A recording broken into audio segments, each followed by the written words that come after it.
Advisory Commission on Asian Americans. The commission shall be led by 2 chairs. The development monitoring, yada yada yada. This I don't know, we just do this whole thing. I just need to get to. So here we go.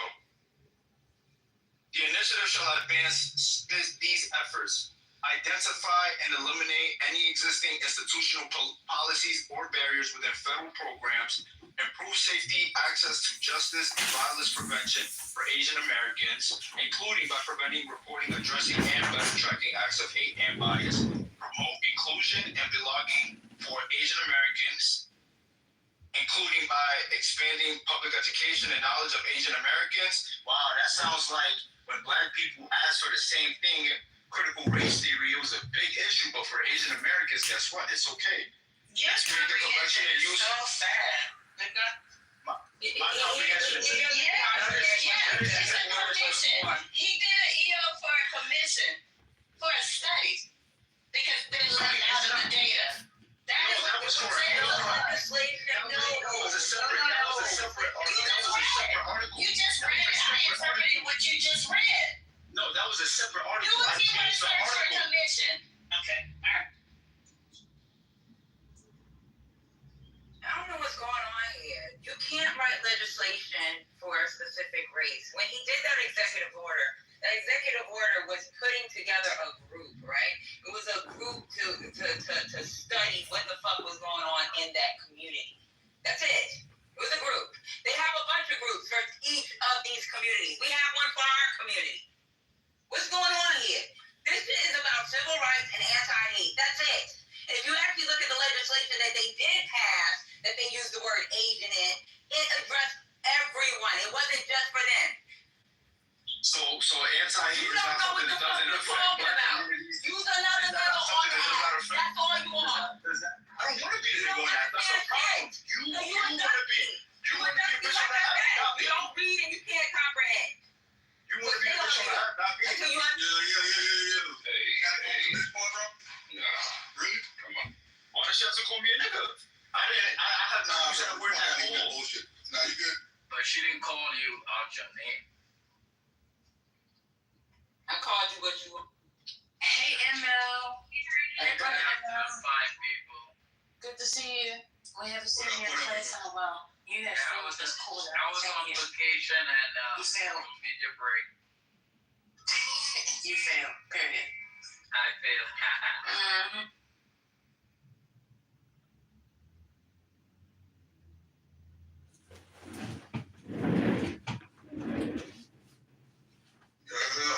This is really weird. People don't even understand. Like, people come up with this rich guy that just came off the fucking stage that you put in the go.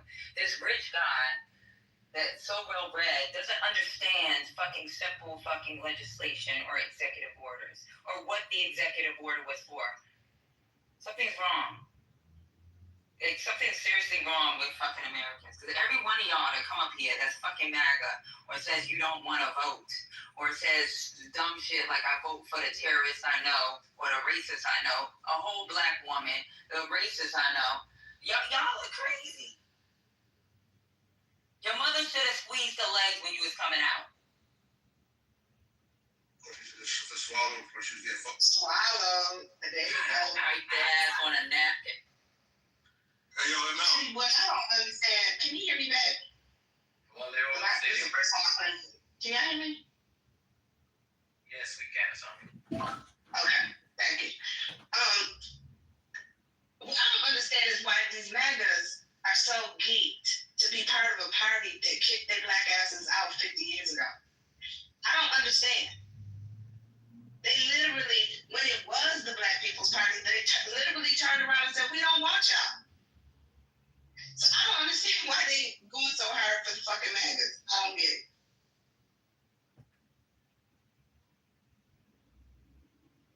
That's something we'll never get.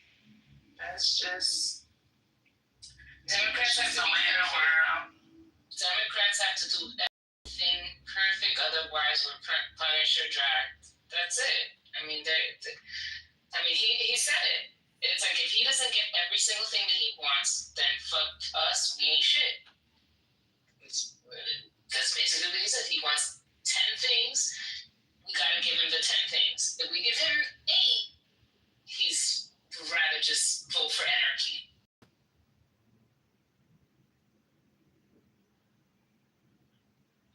And I don't understand why.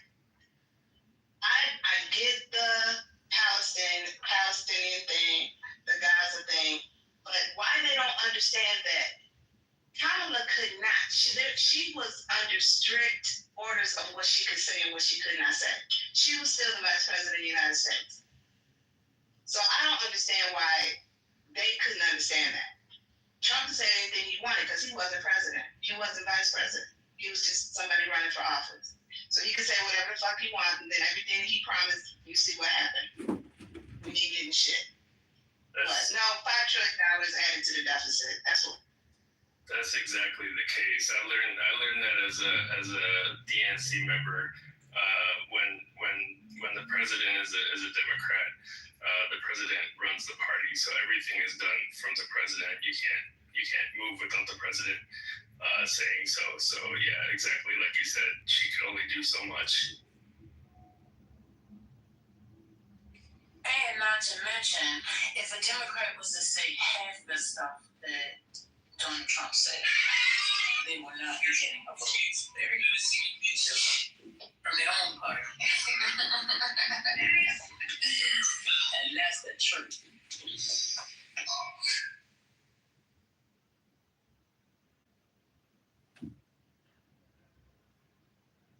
Did y'all see what he posted in the chat?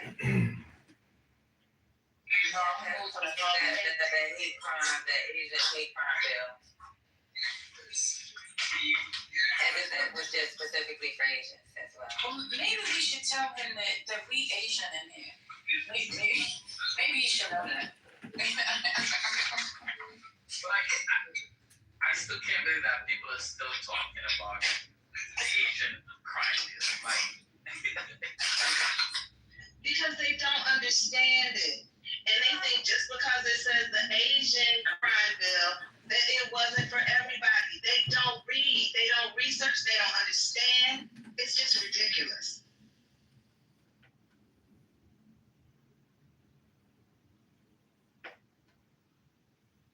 Well, what happens is they allow someone to tell them what they need to know versus going and doing their own research. It's a difference. The lady, we have for years told people the truth. And what I find so frustrating is that you see them in another room or another conversation and they would regurgitate the exact false point, that you would correct it and provide evidence, a source to back up whatever your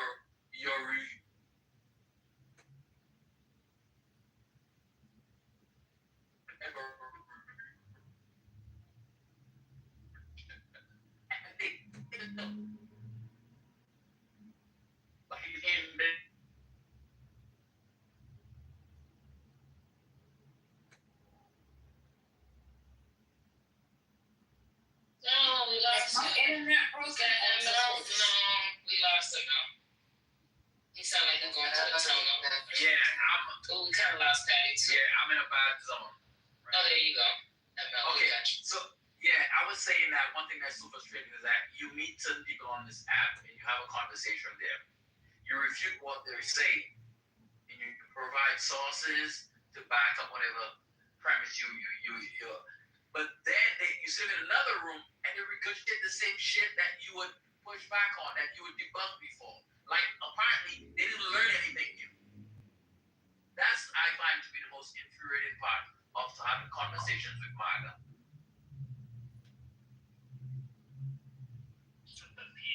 I think that's because you assume that they want to learn. That's a good point. But what's preventing them from actually consuming new information? They don't want new information. That's how demagoguery and ideologues work. It doesn't matter. It doesn't matter what you say. It doesn't matter what proof you have. It was just like we were listening to something. I don't know if it was last night or this morning.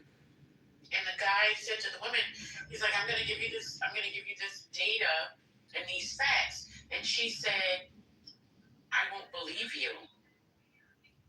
What do you do with that? Wow. What do you do with that? There are some of these people for whom spreading the idea is more important than understanding the implications of the idea or gaining information that may shift them off of the idea. You just have some ideologues. They stuck for whatever. And I just want to say this because I have a client that I just spoke to who screwed herself by asking ChatGPT for advice. I'm like, no! For legal advice.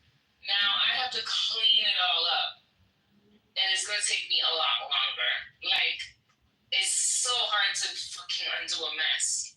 Right? I think a lot of people are relying on ChatGPT as accurate. And it's it's not accurate all the time. And please don't use it for legal advice. Oh my God. So annoyed. Man, that's wild. Yeah, the AI is hallucinated. It's a common occurrence, and yeah, people should know that. And yeah, exactly. Don't take advice. But ChatGPT told me I should spend more time on Clubhouse, so that's why I'm here. But you guys saw this week there's a judge who censured a lawyer for using ChatGPT and submitting a docket with case law that doesn't exist or a precedent that doesn't exist. Yeah, that's happened. Made that shit up. That's happened multiple times where lawyers have used ChatGPT and it gives cites case law that doesn't exist. It happened to one of Trump's lawyers. They caught it in one of his cases. Yes.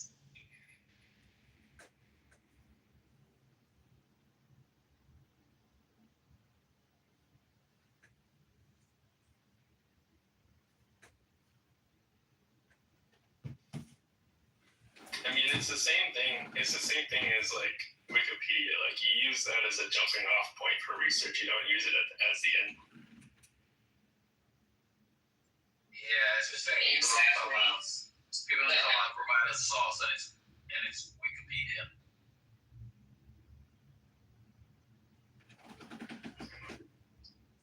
The only source on Clubhouse for me is Dr. A.G.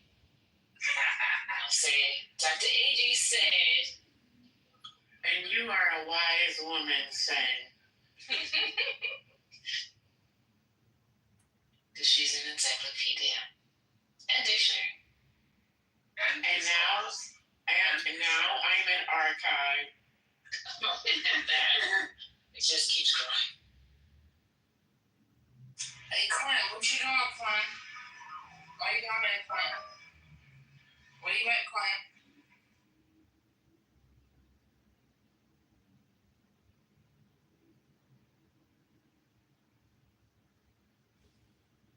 That's funny. You know what's real sad is usually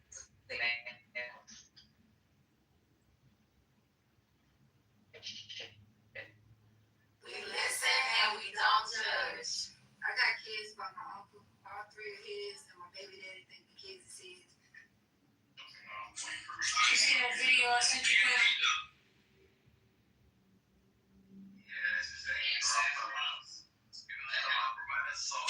It was hours ago.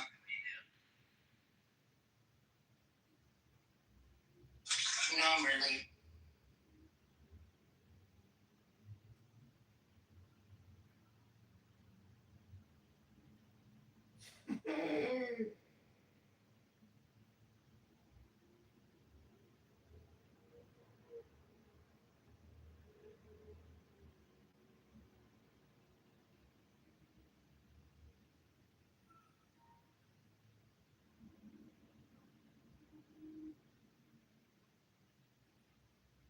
Research, you don't use it as the end.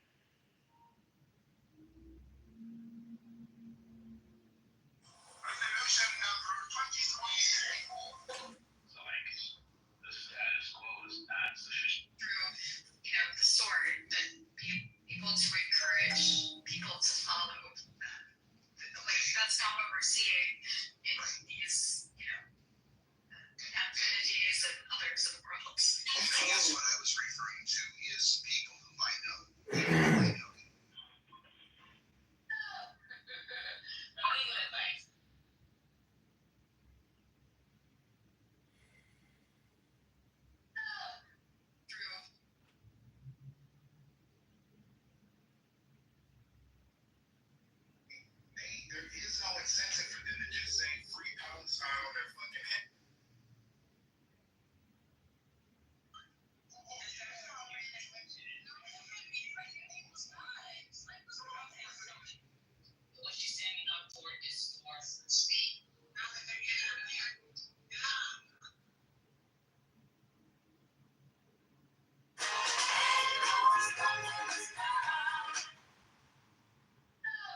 love it.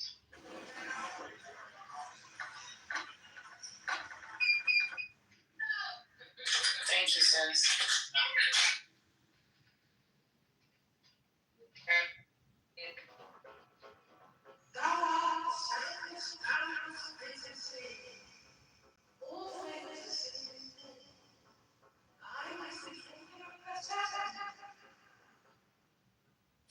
Smash, Marry, Kill. How much do you guys pay for rent in Chicago? We don't actually rent it, we own it. With the HOA, we pay around $2,700. Can I tour your guys' apartment? Oh yeah, absolutely. Welcome to my vintage apartment built in 1920 by a female architect, Emma Kenneth. This is my hallway. This is my entryway. I want it to always be like cozy and warm, so I have this bench, like decorative coffee books. That's a vintage art that I got from a vintage store. Beautiful art piece that represents my country. Welcome to the living room where me and my fiance and my little dog hang out alone.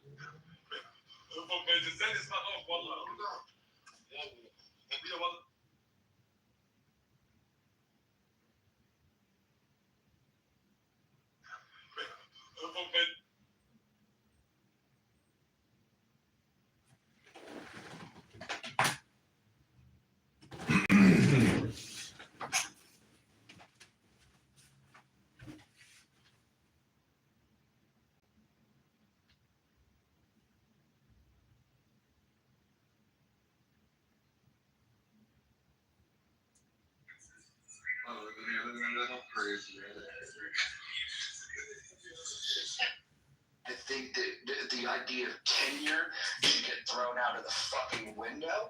I think that if you're a bad teacher, it should be easier to learn. The fact that you're responsible for the education of the youth of this country, and you've got a job that it's one of the hardest to fire you, it's backwards. We should make it very easy. Issues necessarily that they're overpaid.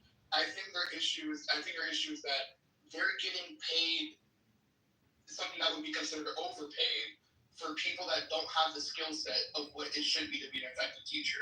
Because I feel like the majority of those competent teachers left after the pay, and when the kids started getting way fucking crazy, just like, yeah, I'm not getting paid enough to do this shit, and they dipped out.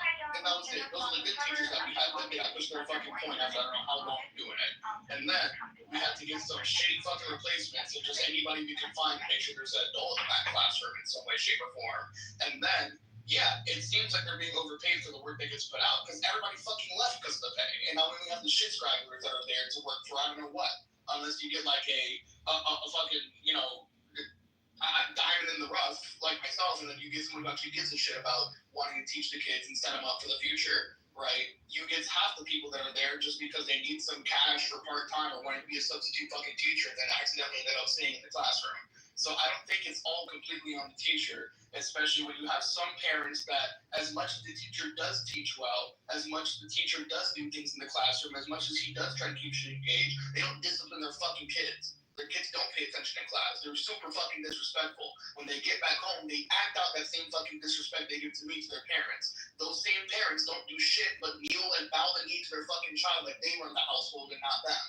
So a lot of the time, while I will say it's not like teachers have no fault in this whatsoever, because I completely agree. There's some of my coworkers that I don't think should be fucking teachers because they teach like shit, and I wouldn't want to be in that classroom.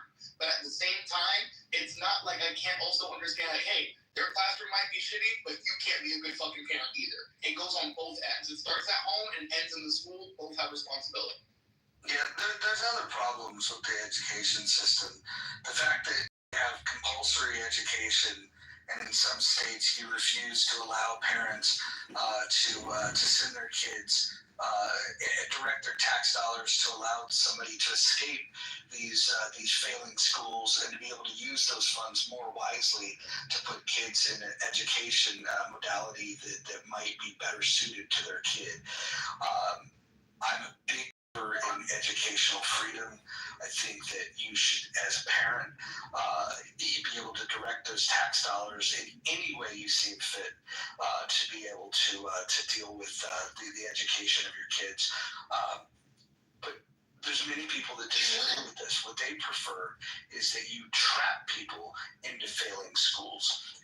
and you make it compulsory that the parent must send their kid to this failing school. And by the way, if you don't send your kid to the failing school, you can actually go to jail because education is compulsory. And so this is the craziness that we have in this country, where we understand that the importance of education is going to impact our future, yet we allow our system to be erected in such a way that we almost guarantee that the system is going to fail. The higher education works really, really well. I think we still do a good job of educating people. But when the federal government got involved in that, the cost went up. You started paying for backing the loans. And when the government backs the loans for higher education, the lenders can give the money to anybody. It doesn't matter what their credit risk is. And if the person defaults on that loan, it doesn't matter. The lender's going to get it because the taxpayers are going to foot the bill. I think the entire education system, K through 12, as well as the university level, is broken fundamentally, and we need to fix it. But there's people that don't even want to have that conversation because they're too fixated on the idea.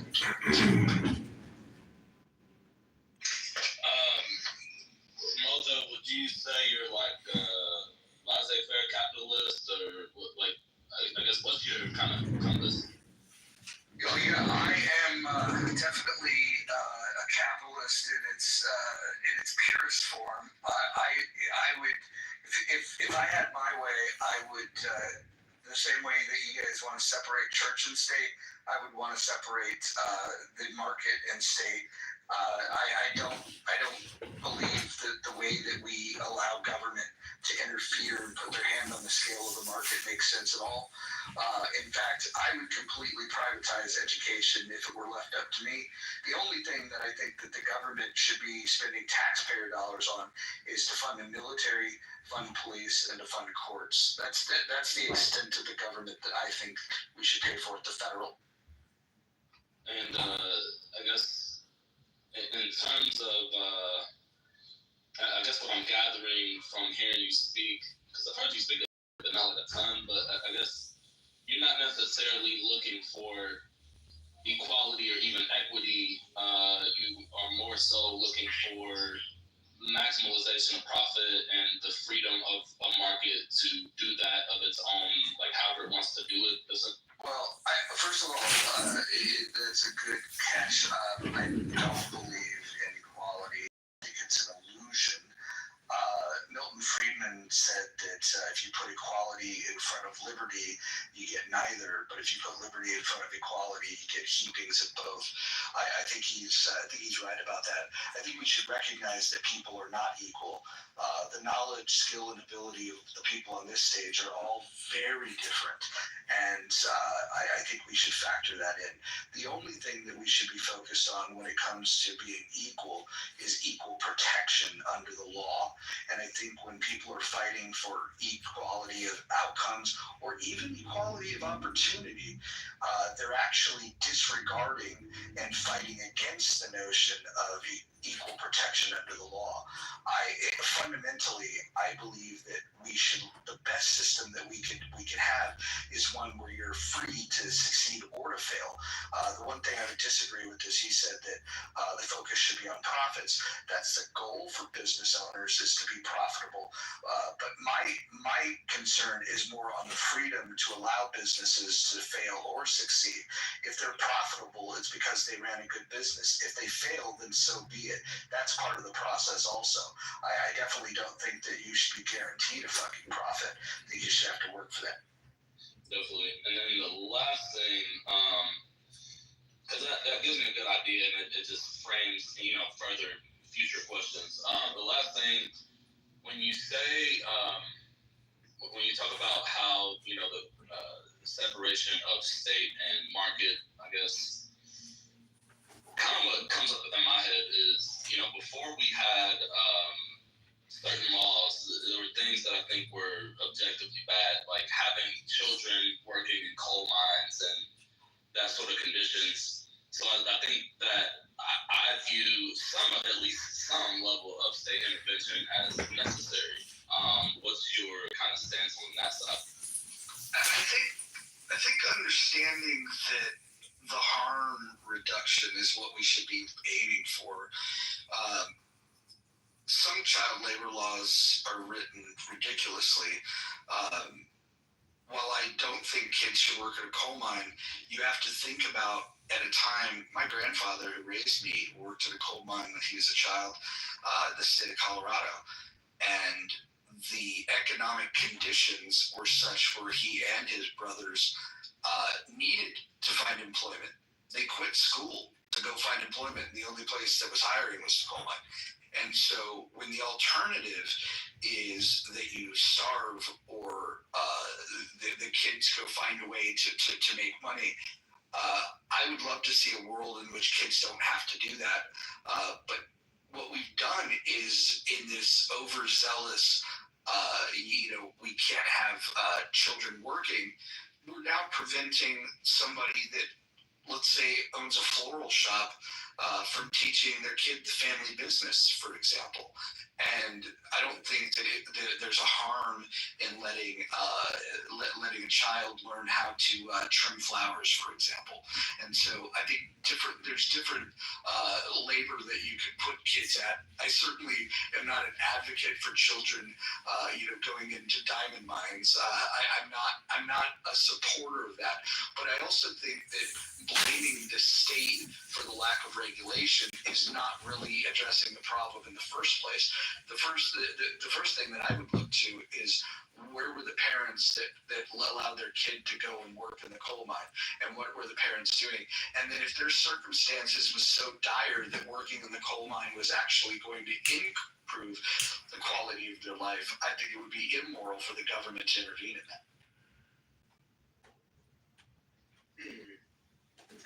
I'd like to hear your position on power away from the capital, the money paid, paychecks.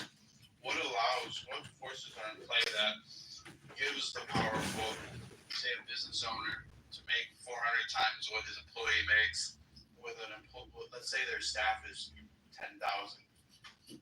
How does that make sense that people just bow down like that? Well, why would we ever want to put a cap on what somebody,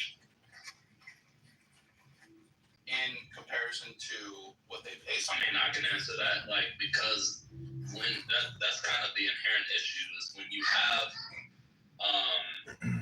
one person or this very small group of people.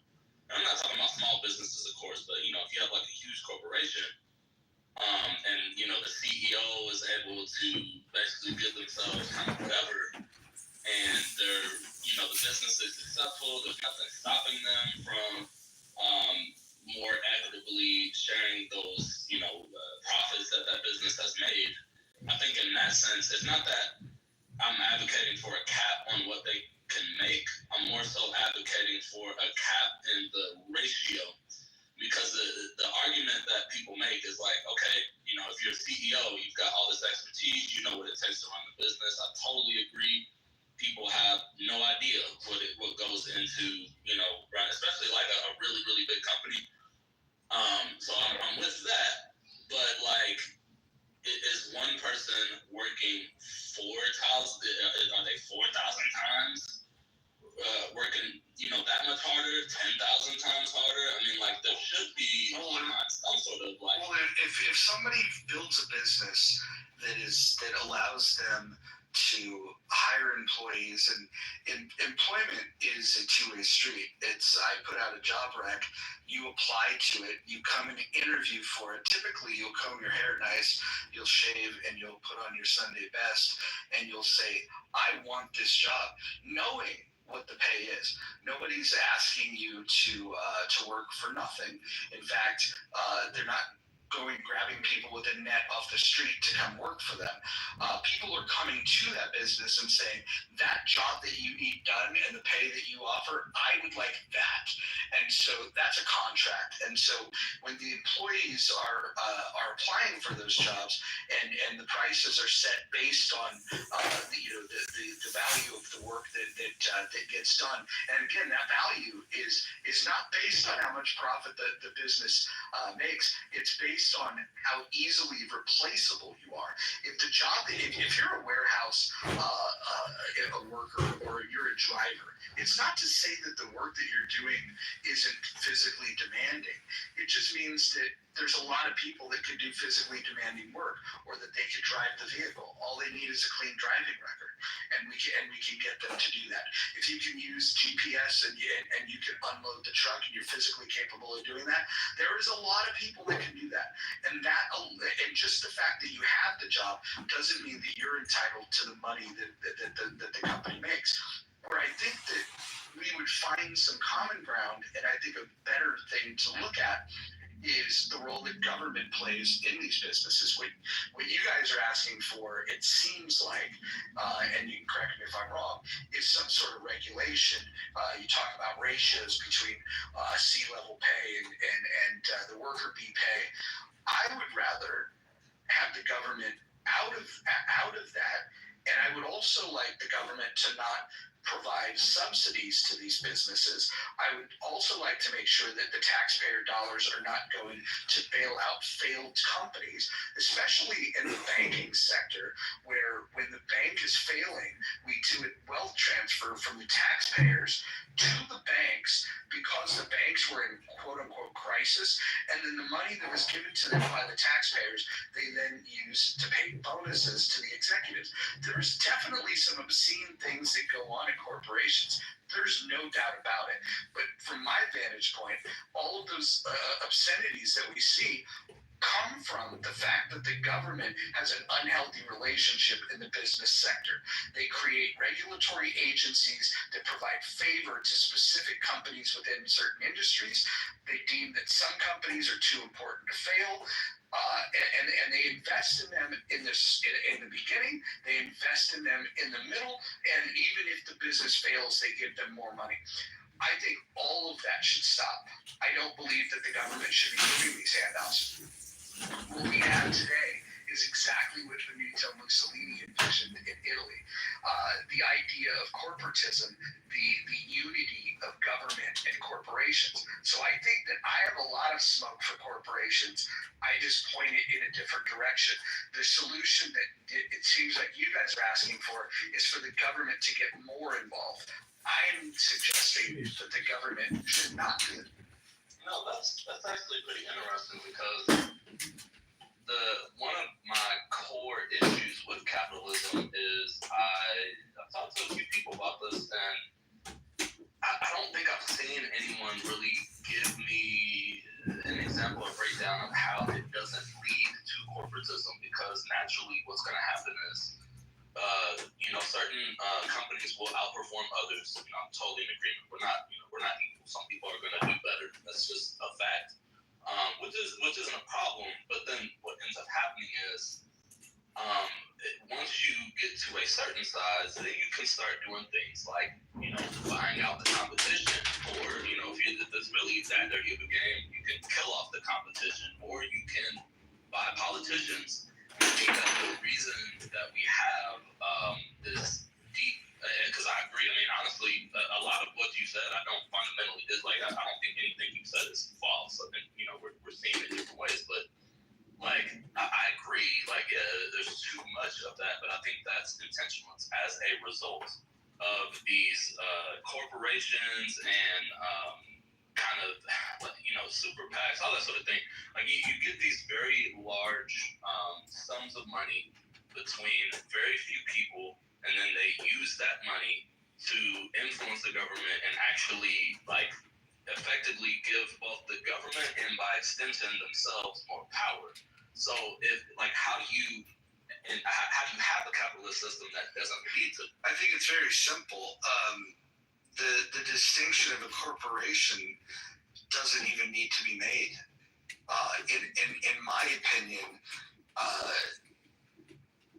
having a corporation is a recognized government distinction. If we just you don't need to be a corporation to be a company. And then when you structure as a corporation, you now have different government protections. A lot of the companies that you see, like Kitover, for example, they're corporations. They're not corporations. They're I don't want the companies to be protected by the government. The only thing I want them to be protected from is overregulation. When I look at the biggest expansion in the U.S. economy, it was a time when regulation was very non-existent. From 1870 to 1900, you saw the Industrial Revolution. We came out of we had slavery, then we go through Reconstruction, and then all of a sudden we deregulate the market, and economic expansion is better than it's been in the entirety of human history in a 30-year period. And then the response to that was that we saw, some companies made a lot of money. That made certain people very rich. Maybe we should put some regulations. And again, I'm going to be that guy. If you think about, some people that want total control of the market, and then there's somebody like myself that's saying very, very little, right? I'm a minimalist. I can make the argument for no interference at all. And there's going to be a meeting in the middle. I think what's happened is we've allowed the people that have scared people that these corporations are evil. And I don't think the corporations are fundamentally evil. I think it's the collusion between government and corporations that creates this problem. I cannot, for the life of me, and I challenge you guys, find one company in the entire history of the United States that became a monopoly in their industry without the assist of the government, without a subsidy or without regulatory favor or without some sort of infusion of cash or government contracts. Show me a company that became a monopoly that got there by without the government's help. And that's the problem. You don't see organic monopolies because when the government stays out of it, we do have competition. And when we have competition, what we see is more efficiency, what we see is lower cost, and what we see is innovation. We see everything moves in the positive direction when we increase competition. And if you want to increase competition, you have to deregulate them.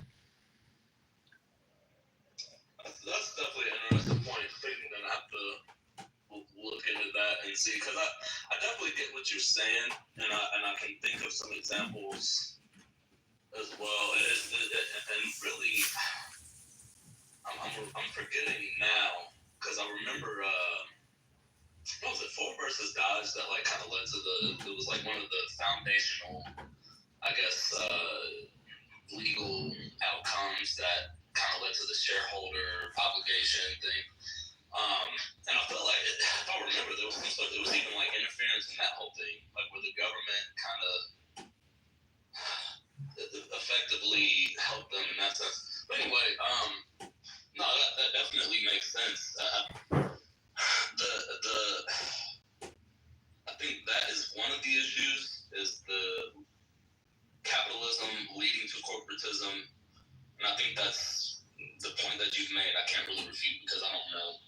Without looking that up, I have to do some diving. But there's also the extraction. The other thing I wanted to touch on, and I think it was this MGK that was saying they do, bring 4,000 or 40,000 times more or whatever. I think this is where I guess me and the right fundamentally diverge, is because I don't think that that's possible. I do think that a person can probably, be 10 times better or 20 or maybe even 30 times. It could be some obscene number. If I was to play against LeBron James and you were to quantify how much better he is than me, I'm sure he's fucking 30, 40, 50 times better than me at fucking basketball. But could LeBron James beat 4,000 of me at basketball? No, I don't give a fuck. He's fucking LeBron James, bro. There's 4,000 of me. My point is, there gets to be a point where it's unrealistic to say that, just any ratio possible is quote unquote fair. Because in order for that person to generate that much, even if they're doing everything right, even if they're a fucking great CEO, they're handling shit, and they're a fucking genius, in order for that business to run, labor of other people. And I get what you're saying. Dwight, here's the issue, right?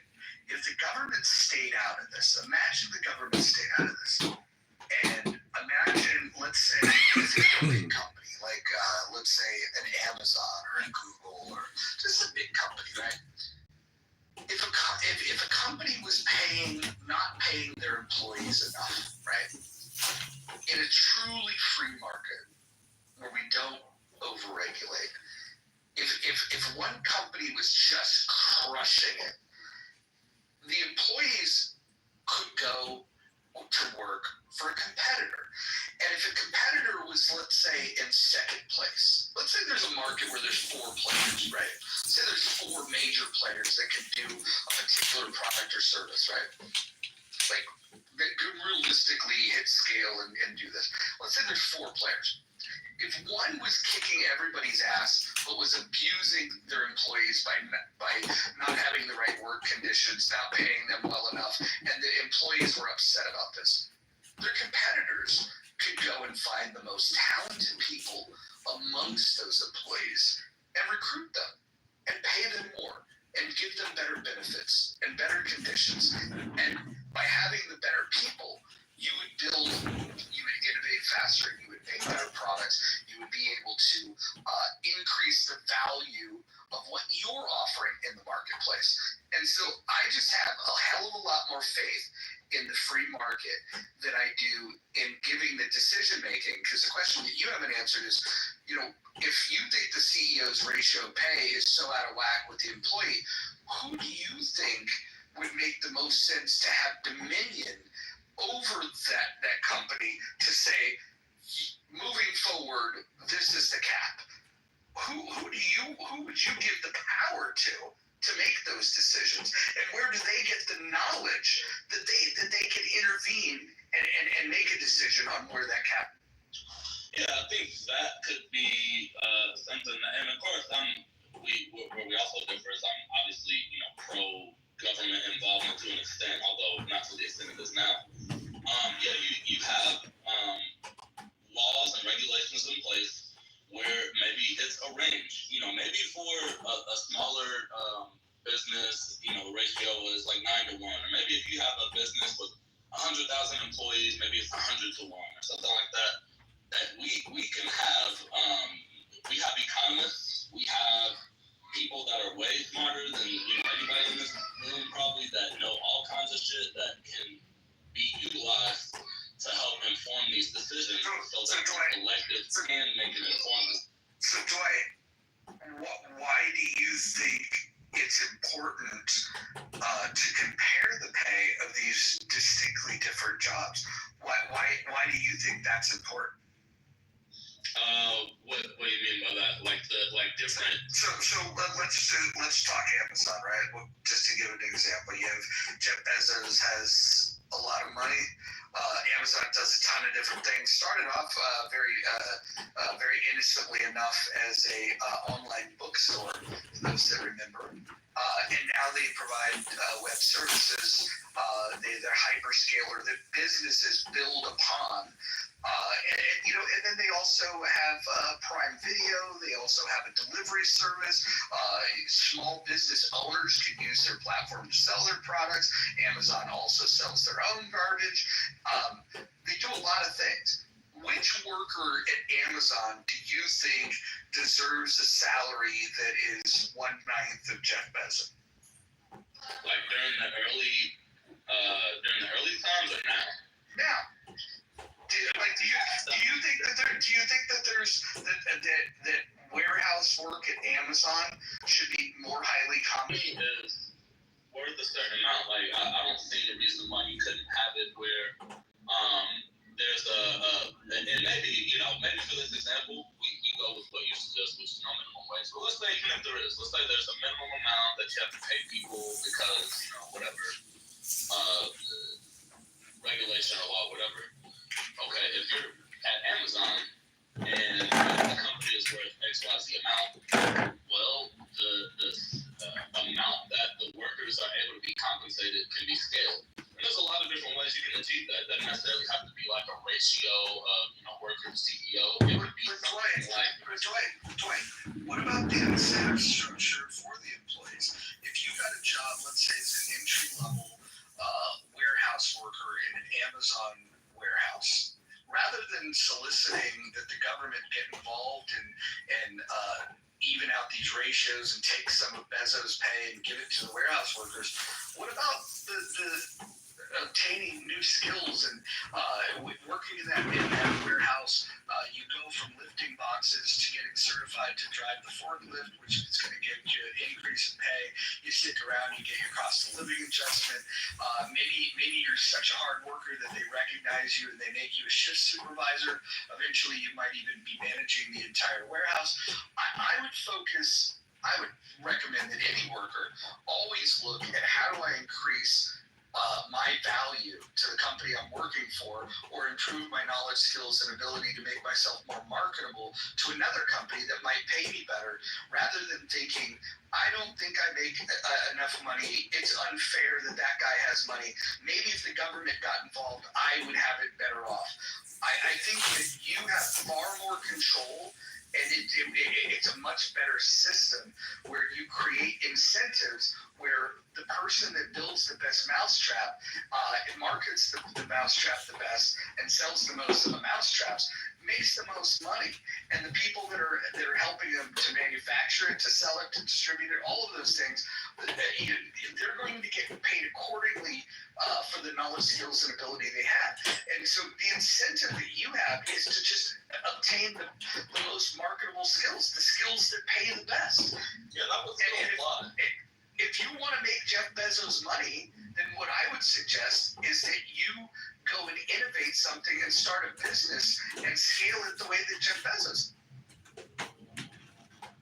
Yeah, no, that would still apply. Like your pay would be based on your value to the company still. It just wouldn't be such a vast difference where you could have, one or two people taking such a high percentage of so many people's labor, paying them. Why do you care? Because to me, that would make more sense as far as one, an equitable society, two. But hold on, who said an equitable society is fair? The whole notion of equality is unfair. If you want people to be treated equal, in order to do that, you have to put your hand on the scale. How is that fair to the business owner? Right, and that's why I say equitable, not equal. Because I agree. Like, equality is just not achievable. I don't think even if we want to. Really quickly. I want to ask you, actually not even ask a question, I'm just going to make a statement. Oftentimes I hear the arguments similar to yours coming from, I think it's a good place, but it's possibly misinformed by the idea that there is like a pie out there that is the money that can be divided up between people, and the more the haves can somehow gain, the less the have-nots have access to. But it's not the case.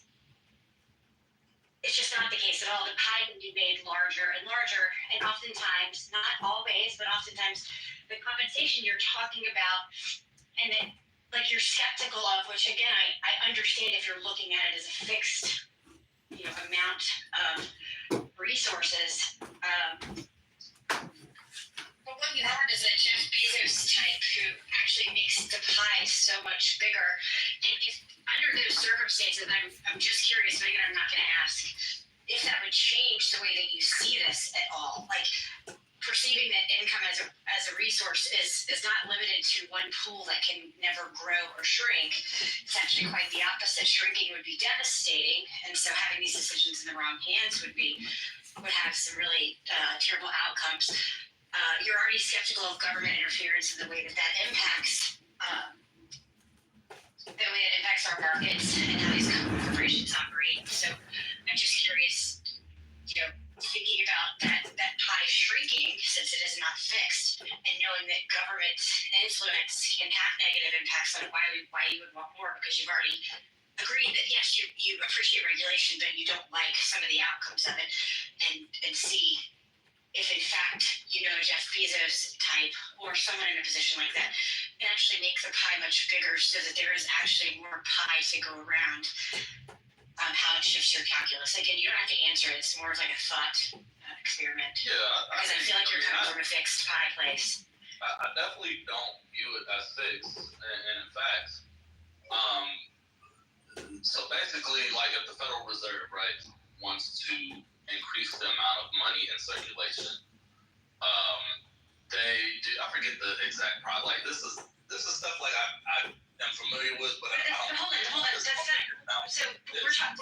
Hold on, just a second. Hold on. Before you start doing this, like I don't want you to bring the Federal Reserve into it because we're talking about.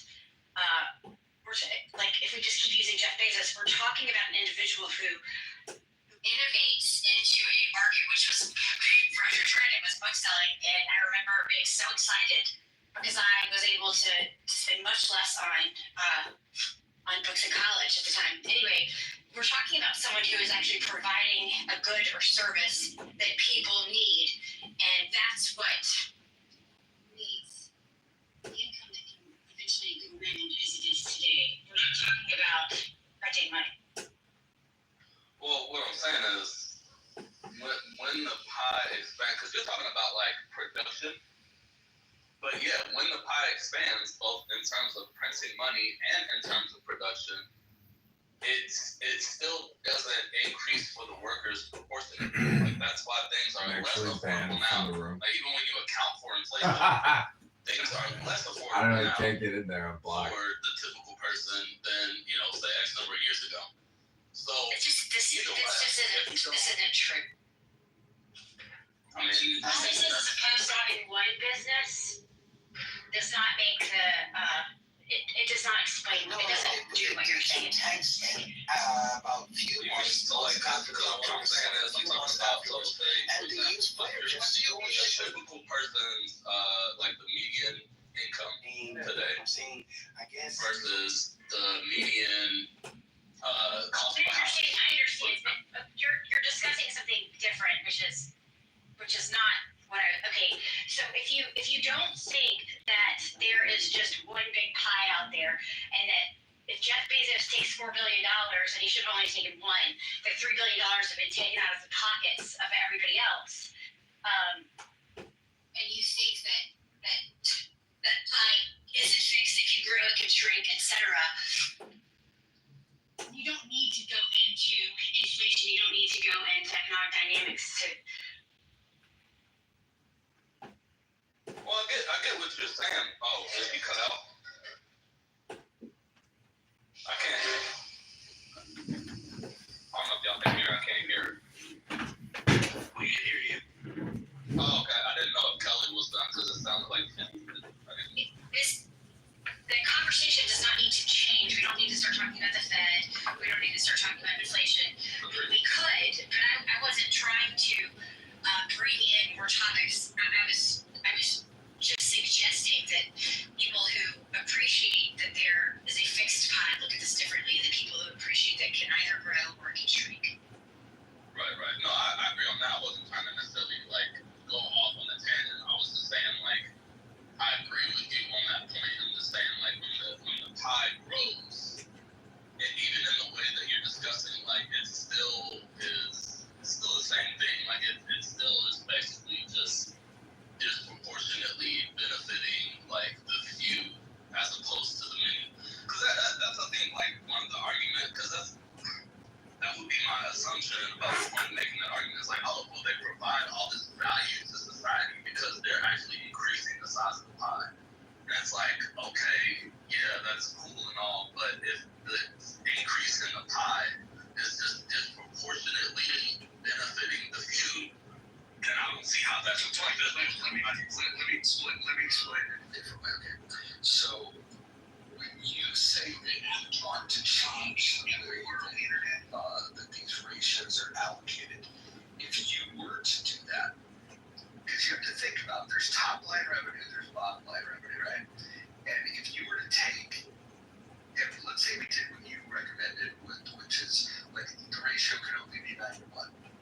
You have to look at, and this is why employees should never make these calls not make these calls, is that you don't have the visibility into where that money would have been allocated otherwise. Like under the current system, they allocate money towards research and development of new products to optimize and reduce the expense for the current products that they sell to make the company even more profitable and to be able to expand the business, which creates more jobs, which actually benefits the economy.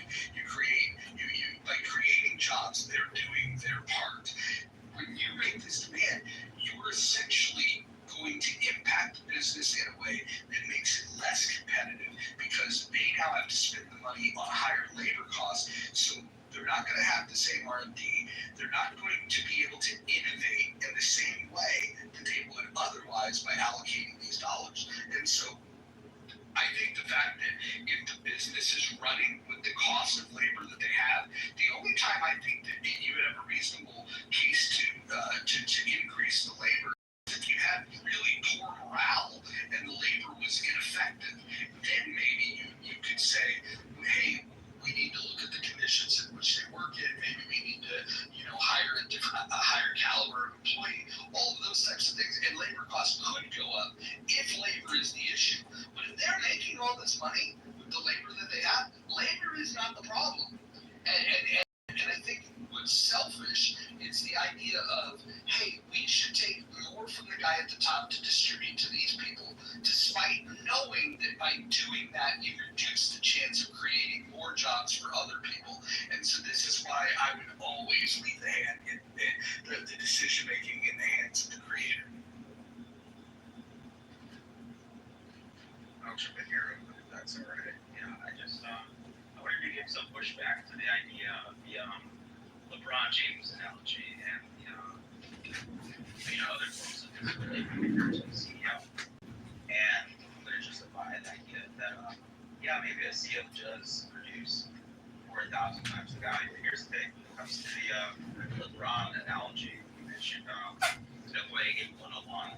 The issue is that he's capped by a body, right? And same thing when it comes to employees that do physical labor. They're capped by the physical labor that they can produce, right? But the issue, and here's why I think it doesn't make any sense to compare them, is because I think it's two different planes of value. Meaning, physical labor is really dependent mostly on effort, right? But when it comes to the CEO, they're not necessarily doing physical labor. They don't really get paid for that, but it's more like they get paid for the impact of their decisions and how they leverage that over massive multi national organizations, right? So it's kind of unfair to how can I put it, compare how much a CEO is making to an employee when the reason why they're getting paid are very different reasons. And it's like, look, maybe it's not that the CEO is doing 4 times the labor, but just the fact that their decisions sort of, affect thousands of employees, the million. Well, it's bigger than that, and I just want to insert this, and please continue. I would make the argument that Jeff Bezos is 1.5 million times more valuable than each one of his employees because he has created jobs for 1.5 million people, whereas the people that are working for him have created no jobs. And so the mere fact that he's employed 1.5 million people, yes, he's absolutely worth more money than any of the people that work. I totally agree. When you think about a business, it's sort of like the centralization of value. You're giving value to the customer, to the employees that you're hiring. Maybe you're giving them benefits, way to feed their family. You're giving value to the shareholder, and you're giving value so much to the point that it's the value that you're giving and people wanting that value over their own dollars is what creates the large sum of money that CEOs get paid. So it's sort of like they get paid so much because they provide so much value, and then the second they stop providing that value, then we get to put it somewhere else. So I think in that sense, it's sort of like, and this is why I said fair in chat before, which is like, look, this seems like if everybody is sort of You know, like someone was describing increasing the slices of the pie so more people can get the slice of the pie. And theirs is bigger despite everyone still getting a slice of the pie. And everyone agreed to the roles that they're in, right? They're all doing this through voluntary participation, it seems like. That seems pretty fair to me. And it's like, look, if everyone agreed to, you know, the income that they're making at this job, it's like, I feel kind of weird being the person sort of stepping in between someone and sort of getting in between a salary that they agree to with their own volition and things like that. So it seems to me that that it's totally fair that the CEO gets paid more, and I think that it's justified in the value that they provide because it's just their decisions are just affecting a lot more people, billions of capital, whereas an employee, even though look they're doing a really useful job, right? But it's like the impact of their labor. Depending on the job, really, it's sort of it's just not as big as a single decision that a CEO can make that affects billions of capital. Also, too, like when you look at this, the accountability factor, like which everybody's just not bringing up. I'm gonna go back because I know somebody in my life that really loved Pottery Barn, or not Pottery. It was Pure One Imports, whatever that fucking company. It wasn't a man. It wasn't a man, baby. Go ahead. I know. But this person I really loved me, and I loved her. But she loved Pier 1. Pier 1 went out of business. And the overall issue was that they couldn't compete. They couldn't develop. And everybody was screaming about the jobs. Everybody was upset because this institution was going away. They called it a must save. And they blamed who? The board, the CEO. Everybody in leadership. Not one employee took accountability. There wasn't an employee up there going, you know what, I failed Pure 1 because I couldn't sell enough items. I couldn't keep us in the black. I couldn't keep us moving. You never hear that from employees. And this like delusion of grandeur that you're somehow bigger than the other parts that are needed to run through. Someone has to steer the ship. Someone has to give the commands. And someone has to take the accountability.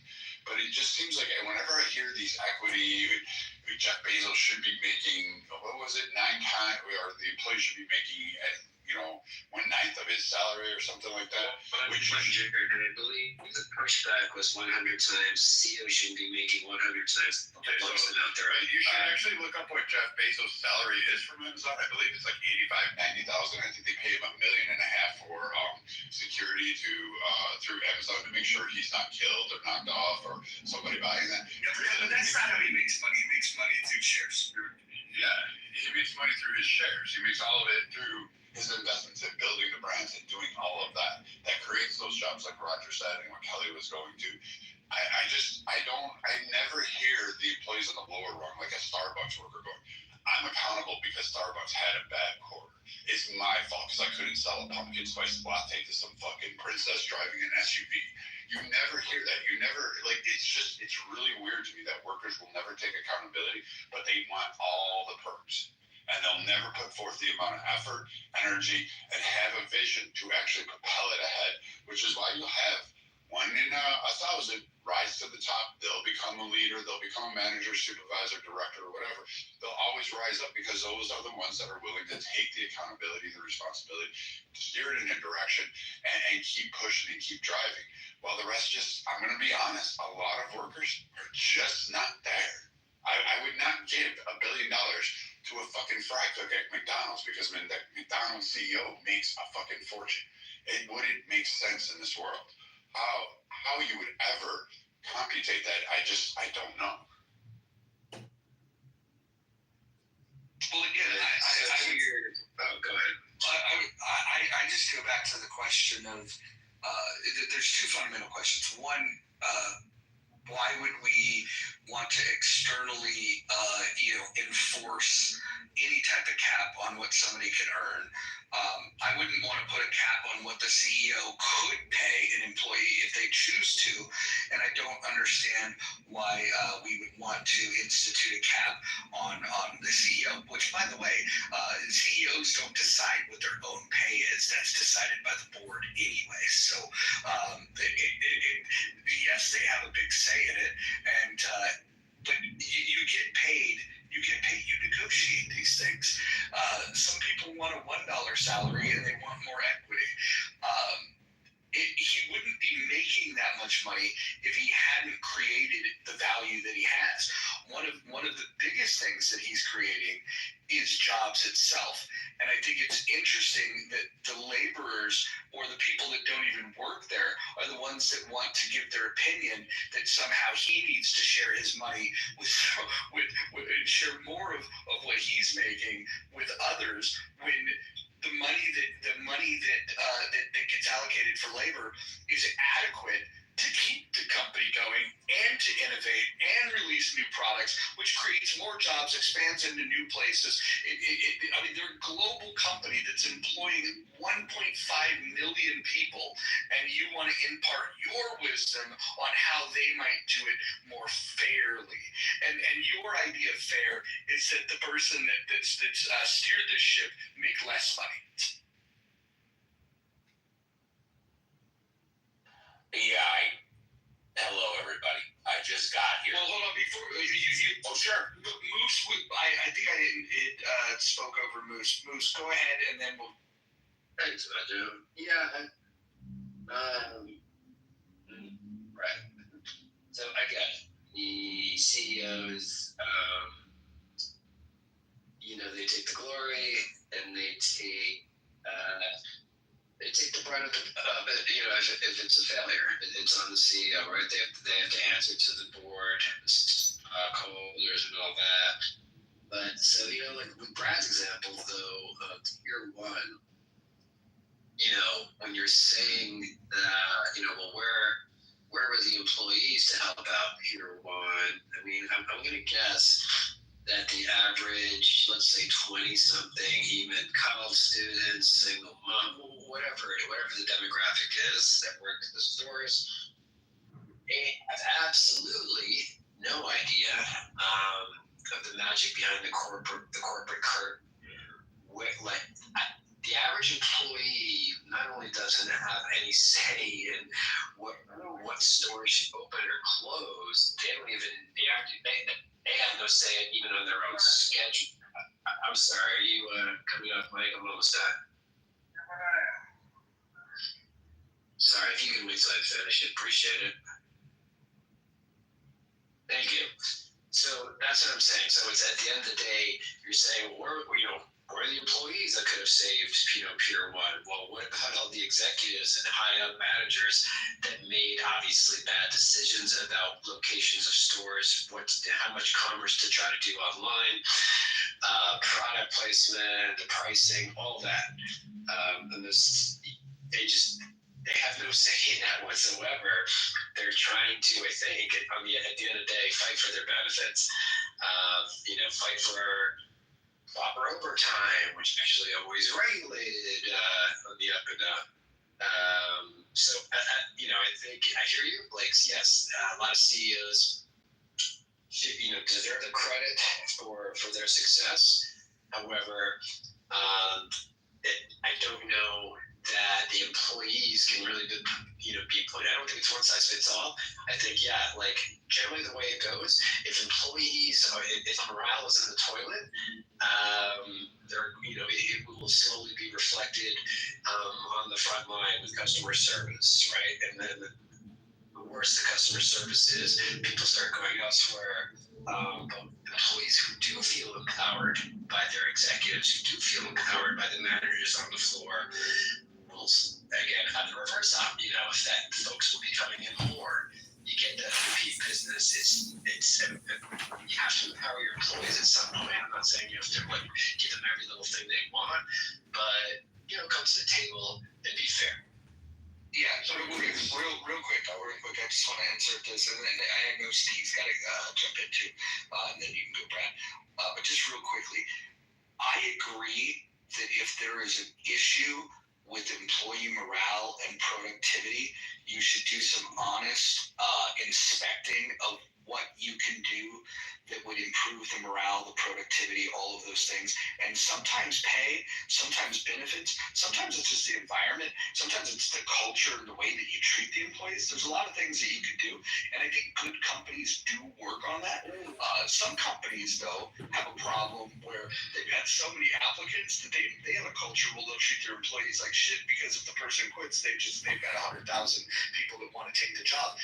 But the reason why you don't want to overcorrect and fix that problem is because you have to remember, if there's a lot of applicants for that job is easy to find people to do. And so I don't advocate for treating those people like shit. In fact, I would advocate for enabling them to feel as good as they can about the job that they have so they can be as productive as they can for you. But the question still comes down to who should make that decision.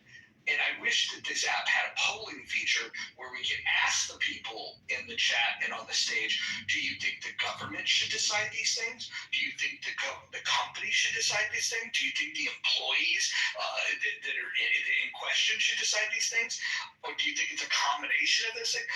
My answer would be clear on that, but I'd be interested if you guys want to engage in the chat on this of who you think should make that decision. And I know Steve wants to jump in, and then Brad wants to go, and I'm sure Moose wants to reply to what's being said. So let's go Steve, Brad, and then Bat.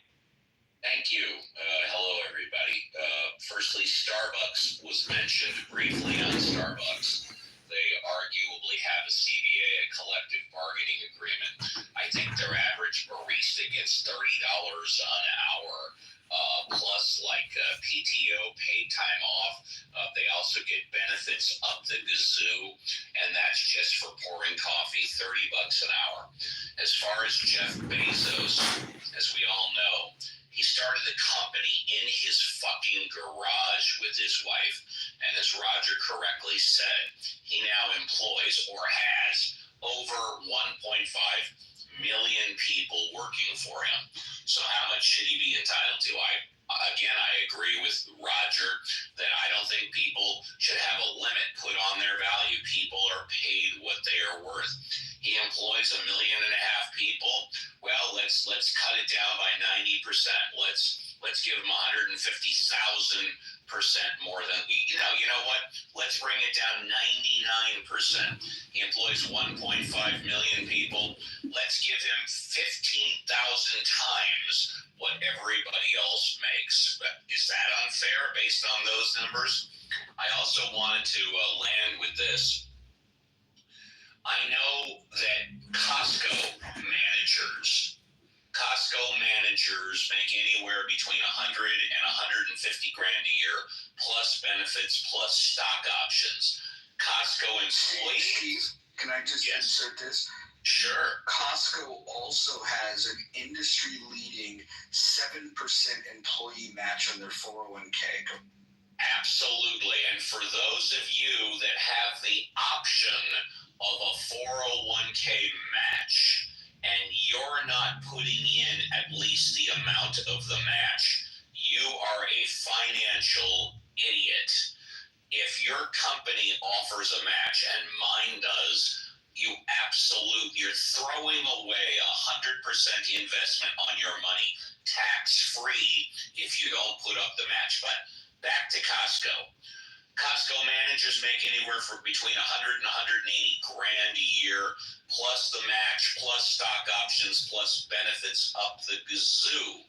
Their employees are entitled to profit sharing and benefits, and I believe they make like $25-30 an hour.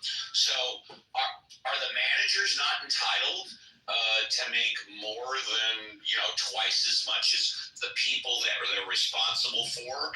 Oh, they also get bonus for their manager location depending on the profits. I believe people are paid their worth. I do not believe anybody is underpaid or overpaid their worth, because if you're underpaid, go get another job at what you are paid. And Roger, thank you. I want to just add something to the Costco thing because it's an interesting study. They have a culture where they almost exclusively promote from within. it is very difficult to get into their leadership ranks without being an entry-level employee. Almost everybody gets promoted from within, which makes the culture very strong because you don't have to worry about working really hard and some outsider comes in and because they went to the right school or know the right person, they're going to get that job. There's still going to be some nepotism within the ecosystem of the store itself, but they also have a relationship with their customers. So they treat their employees right. That's number one. The customers, since 1985, they've been offering a hot dog and a soda for $1.50. Now, I don't necessarily know the health impact of what they're doing to their customers, but financially, they've kept that at a loss for a long time, and they're going to continue to do that. In fact, when the former CEO left, he made a joke about if they raised the price of the hot dog and the soda, he would kill the new CEO. And so, like, they are dedicated to the relationship they have with their customers, and they have a culture of taking care of their employees, promoting from within, all of those types of things. And I don't think it's a secret to anyone, but most retail is so adversely affected by online shopping. But if you go to Costco any day of the week, that parking lot is fucking full. I don't care what Costco it is, anywhere in the country. They are doing something right with their employees. They're doing something right for their shareholders. I don't know if you've seen what their stock has done over the years. Everybody benefits because I think Costco is one of the best examples in U.S. history of a company with alignment between protecting the value for shareholders, protecting the value for employees, protecting their value for customers.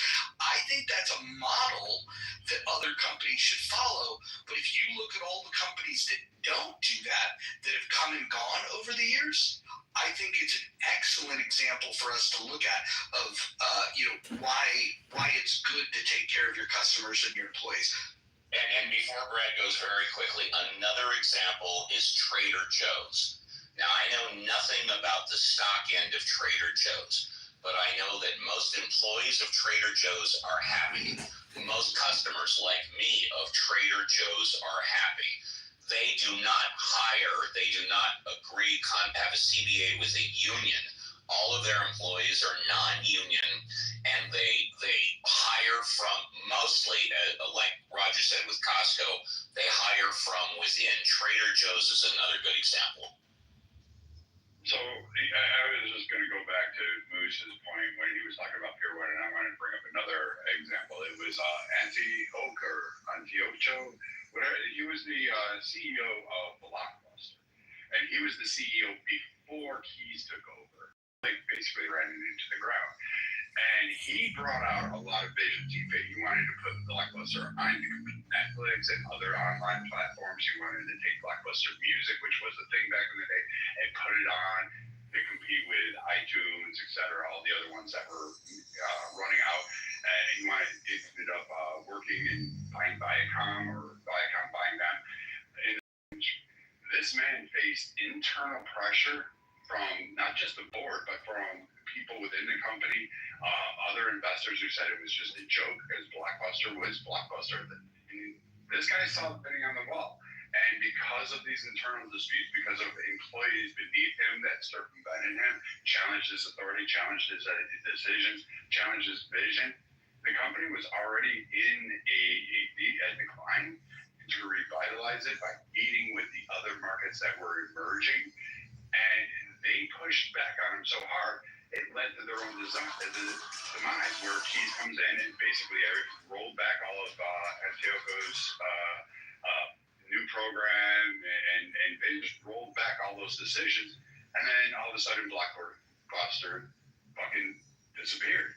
All those employees lost a job because they didn't agree with the CEO's decision of where they needed to go for the future. Gives me a prime case in point that employees should never really, it's hard to say that they should have that much a say in the overall control of the company, because we've watched too many companies over the years, like a Blockbuster, fall because you had the employees revolt against leadership, revolt against vision that they don't understand. They don't look at the landscape the same way. They only look at the narrow fold of their Monday through Friday job and what their paycheck is going to bring home. And I hope in the future that I never have to worry about working with or for a company that follows that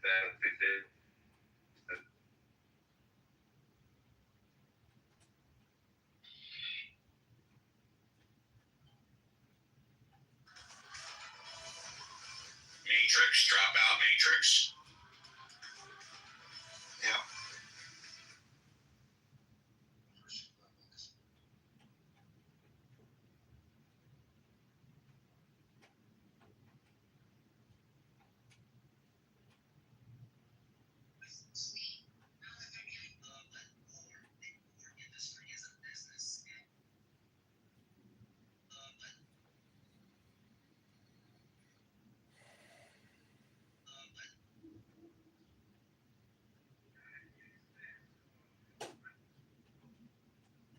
As Pink Floyd once asked the eternal question, is there anybody out there?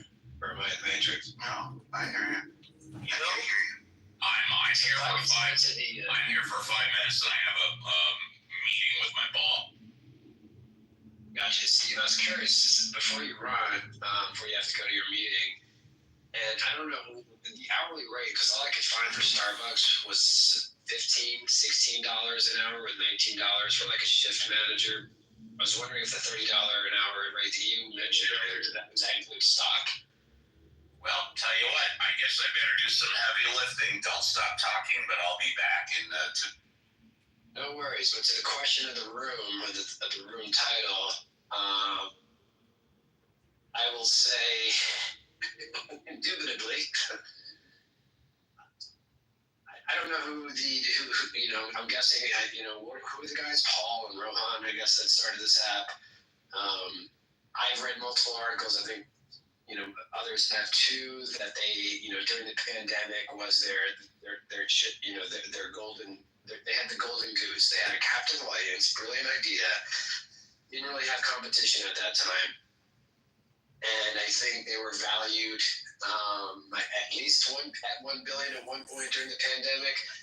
The owners passed. They figured it would just, what could possibly go wrong? It can only go up from here. So now we see them kind of doing different things. I think symptoms of a ship in trouble is just throwing paint at the wall. Kind of how they did with changing the hallway dramatically. Changing, I think, moderation powers. And of course, the biggest one that we've all seen is this weird monthly subscription, albeit $5, right? God knows we've all spent $5 a month on far worse things. But what are we getting? Like, so to me as a consumer, sure, it's like Moose, you can't complain. We're getting this for free. Sure, to what extent though? Because I intuitively thought that, okay, now they're actually going to start offering perks like being a creep and being anonymous, where you cannot participate in chat, you cannot go on the stage, and the mod cannot kick you out. Now, I know a lot of folks have been freaking out, like, we all saw it in season 1 of Clubhouse. Capital letters, regardless of what your political affiliation was. Everyone had in their profile, I do not consent to being recorded. Well, you actually do. The T's and C's on this app. I think, Roger, you were talking about this last night. You've all consented. Like, I couldn't possibly imagine anything I'd say on Clubhouse to come back, if I'm going to run for a political office and my opponent is going to mudsling me with, Moots, you were talking about Starbucks salaries and, we got a clip right here.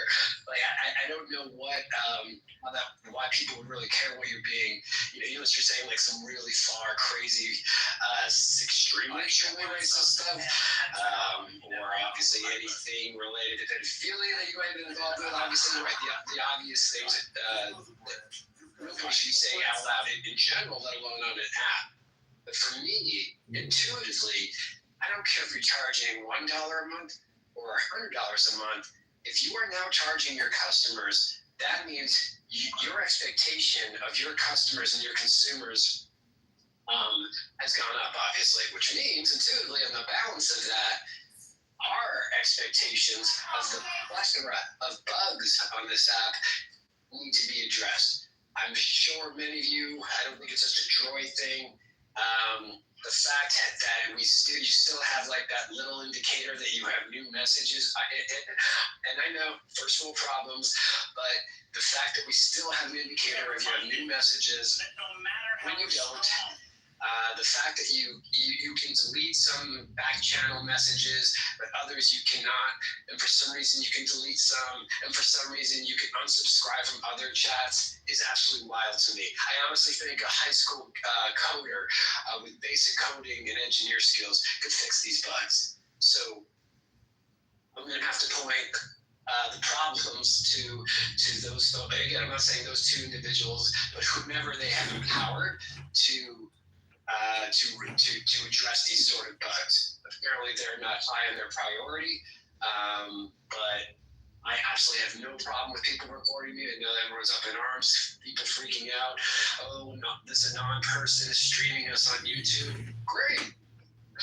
Who cares? Like, we're in a world now on social media where you have no rights. Like, well, we all click off that little T and C box, but we don't read the 25 pages in microscopic lettering that enables us to use the app. We're just like, oh, let me just use it. So anyway, I don't know if anyone else has a similar frustration. Like, for example, the new message indicator. Well, Moose, I wanted to get back to you. Sorry to interrupt. So, Moose, I was wrong. You were actually correct. I put it in the group chat. It appears that the average wage of Starbucks is $16 to $19 an hour, but if you include all the paid time off, you include the option to be paid for your schooling and education and all the other benefits, they say it averages out to about $30 an hour, but the average pay is $16 to $19. And on the Clubhouse thing, before I go, I didn't hear what was said prior to 15, 20 minutes ago, but it is a documented fact that Clubhouse started with an initial infusion of $100 million. It was a couple of months after that, another $300 million. So they've had a capital infusion of a total of $400 million. And as far as I'm aware to date, they have not taken in one single dollar of profit. Yeah, you know what, Marcos, go on mute or I have to drop. Thank you. As far as I'm aware, Clubhouse has not declared one single dollar of gross profit, but they did start out with $100 million and then another $300 million for a total of $400 million. Business has been running 5 years now. Just a question. How do you run a business for 5 years and not have a single dollar of gross profit? Forget about net profit, gross profit. And thanks, you guys. It's been fun. Thank you, Steve. Well, I'll say this. I don't think Clubhouse is ruined. I like Clubhouse. And I'll also say, present company excluded, but the biggest people complaining about who ruined Clubhouse are the fucking biggest grifters on this app. And I'll stand on my square on that shit. I think it's interesting. Clearly, when the money runs out, Clubhouse will be gone, or they'll get bought by someone else that may or may not decide to keep it going. You can't keep it going forever if you're not making money. That's first and foremost. As far as is it a dying app? The numbers suggest that it's. Depending on the snapshot that you want to start from, is it a dying app? Absolutely. The peak of April 2021 was a long time ago. And so maybe if you started with like a starting point of January 2025, maybe they're picking up a little bit of momentum, but they're nowhere near where they were in the early part of 2021. And it's funny that Paul Rowan had said it themselves, which is an interesting thing to say. Our biggest problem was we grew too fast. I remember when they said that. Yep. Yeah. And now that wasn't their biggest problem. Their biggest problem was the growth that they had was caused by people being on lockdown, and they had no plan to continue the momentum. Their lack of creativity on how to drive people to the app without a pandemic happening, that is on them. Their inability to market or incentivize to people to share. The other thing that I think that people don't talk about enough is that those of us that have been on this app, we should be, in theory, the biggest advocates for telling people about this app. But almost everybody that I know on this app, they don't want their family and friends on here for multiple reasons. This app can be crazy. And the content that we get into, these conversations that can be contentious and people are saying outlandish shit, they don't want their family and friends. They certainly don't want their coworkers. They don't want them anywhere near this app. And there's no real way that I can think of cleaning that up, because the things that we all enjoy about it is the unfettered nature of these conversations. And I don't think the rest of the world is ready for it. I think that we're these we have this weird obsession with these unfettered conversations. Most people would be too shocked; they wouldn't be able to handle it, and that's why a lot of people left. And it's why celebrities will never come back. When you have guys that comedians should be quick-witted and be able to respond to people and deal with hecklers and whatnot. Kevin Hart, one of the most successful comedians of all time, he got packed up on a Clubhouse stage. And I think that's a world that celebrities are not ready for. And if you were the manager of a celebrity and you knew stories about what happened to Brett Weinstein, what happened to Kevin Hart, you would probably demand of the people that you manage, don't go anywhere near that fucking app. And so they're not going to get the celebrities. We're not going to invite our family and friends. So I don't really know what their growth strategy is. I really don't know what their question. Go for it. If you were an executive producer of a TV show that had 10 million viewers a week, would you consider that successful? It depends. If it had 50 million the prior week, no. Okay, but it consistently has 10 million, because that's advertising money. Even though Clubhouse doesn't advertise, this app still has 10 million active users a week worldwide. Here's the thing. We've been pigeonholed into these corners of Clubhouse. But like if you look through your algorithm, you look through your streets, right?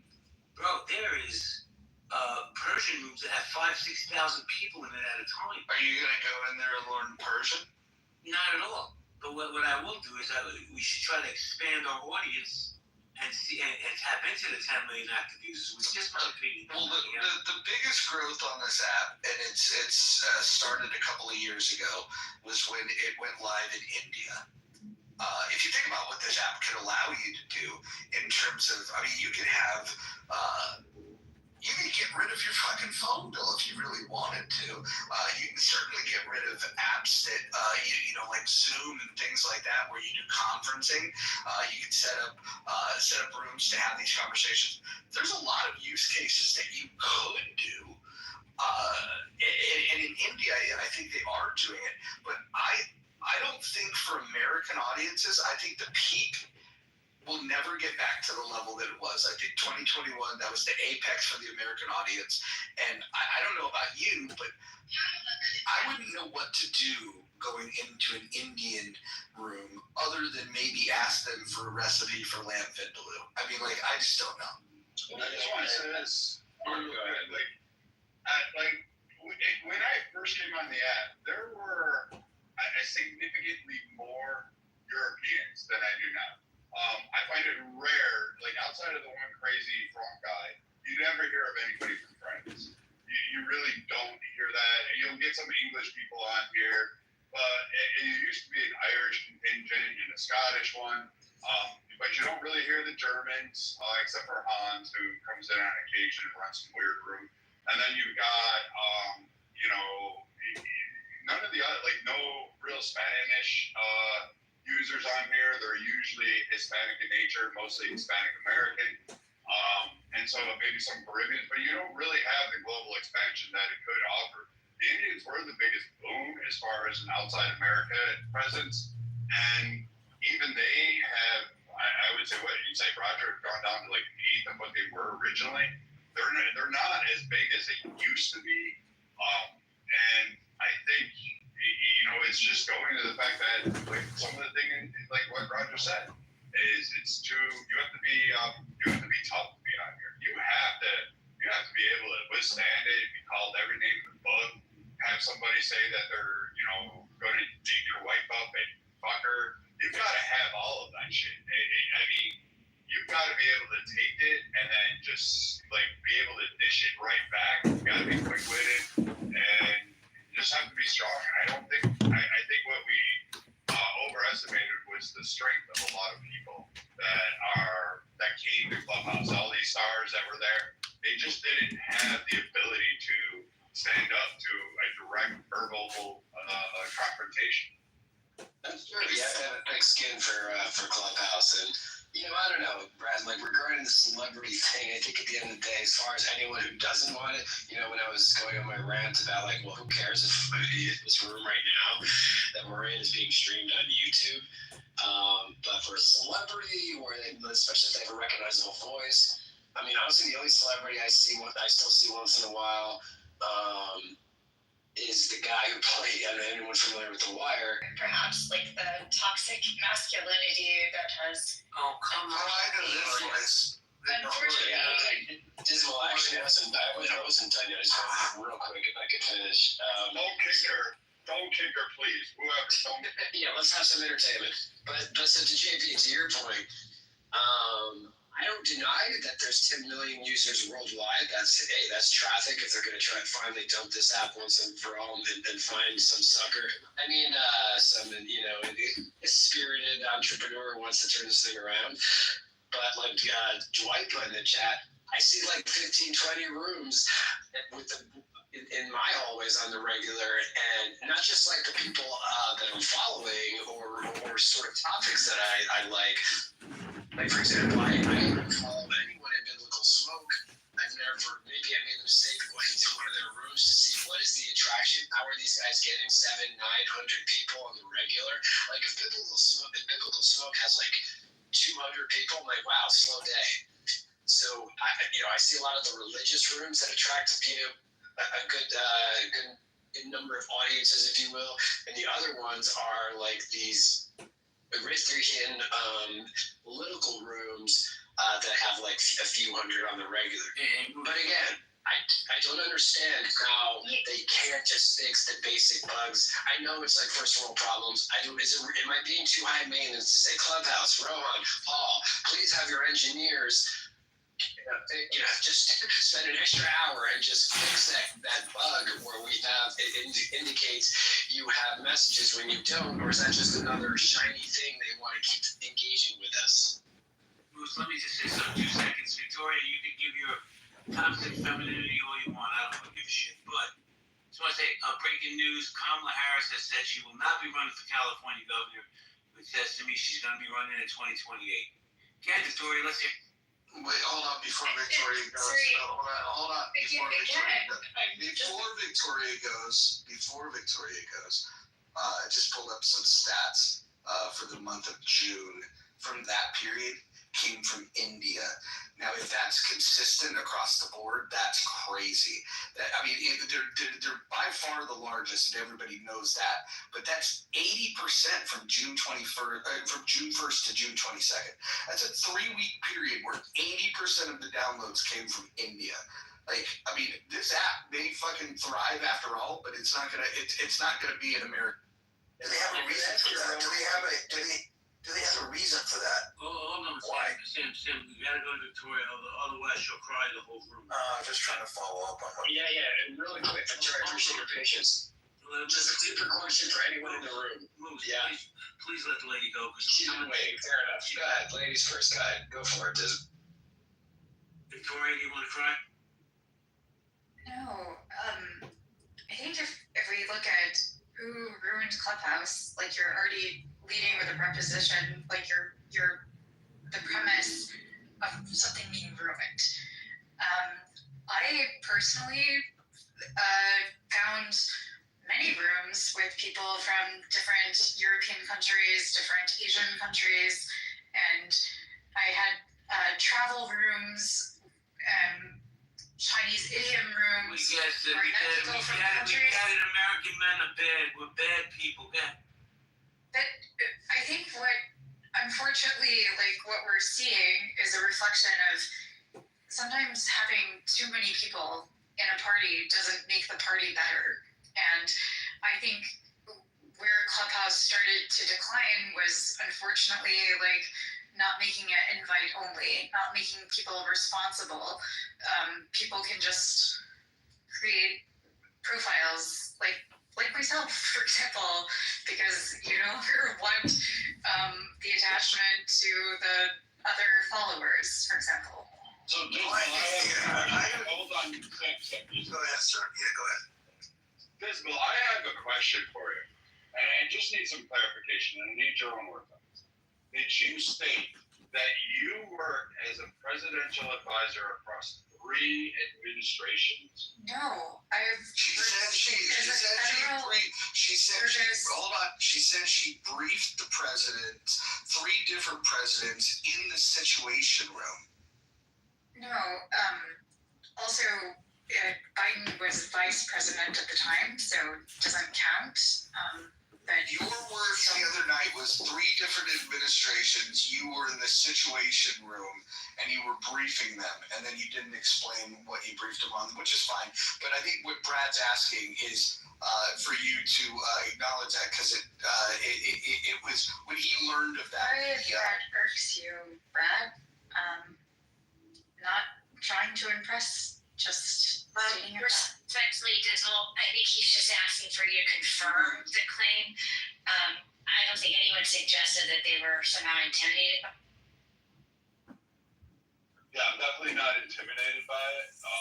I just wanted you to verify with your own words the statements that you made in an earlier room that people had advised me to make. I'm just giving you your fair chance to provide any clarification, any nuance you wanted to state in regards. And I already responded.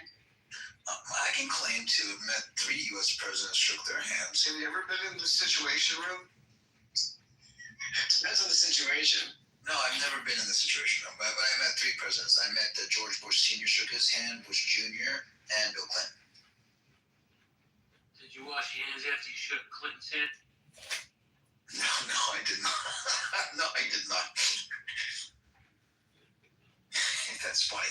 What I wanted to ask earlier real quick was to the point of usership on this app. I mean, I don't know. I think Dismal Victoria was done, but when you had, for the folks that everybody here interacts with off the app in air quotes, real life, on the average, when you ask them, even during the pandemic, when they had the captive audience, when they were peaking, if you've asked, hey, I was on this app Clubhouse, pandemic stuff and all that stuff and political stuff, and you try to describe what the app is, what would you say on the average, 1 out of 10, 7 out of 10, 3 out of 10, 8 out of 10 of your friends or coworkers, people you just talked to, actually even heard of the app, let alone used it? 0 out of 10. Exactly. I'd love to hear more from Dismal about the toxic masculinity that killed this app. Victoria, can you tell us about the toxic masculinity that killed this app? Is that possible? I think it's like you're not bringing on new people, obviously. Who's you? Who's you? The male voices in this room, you're the definition of toxic masculinity. Let me ask you a question. Hold on. If I ask I want to ask you a question. If we had 25 people in the room, they've never been on Clubhouse, who do you think they're going to listen to before you or me? They're definitely not going to listen to you and your batshit crazy theories and you being in the Situation Room 3 times. But I'll open the room and I'll get all 25 of those people to come in. So I guess masculinity's not that toxic. Maybe just to you. Sorry, me being in the Situation Room 3 times, I didn't say that. I've been in the Situation Room many times. But what are you trying to prove? I don't have to prove anything. Every time you speak, you prove it yourself. What were you working for the federal government? What was your role? This is like the problem that I literally highlighted, and you're proving it. It's so brilliant. I don't even have to like share anything more.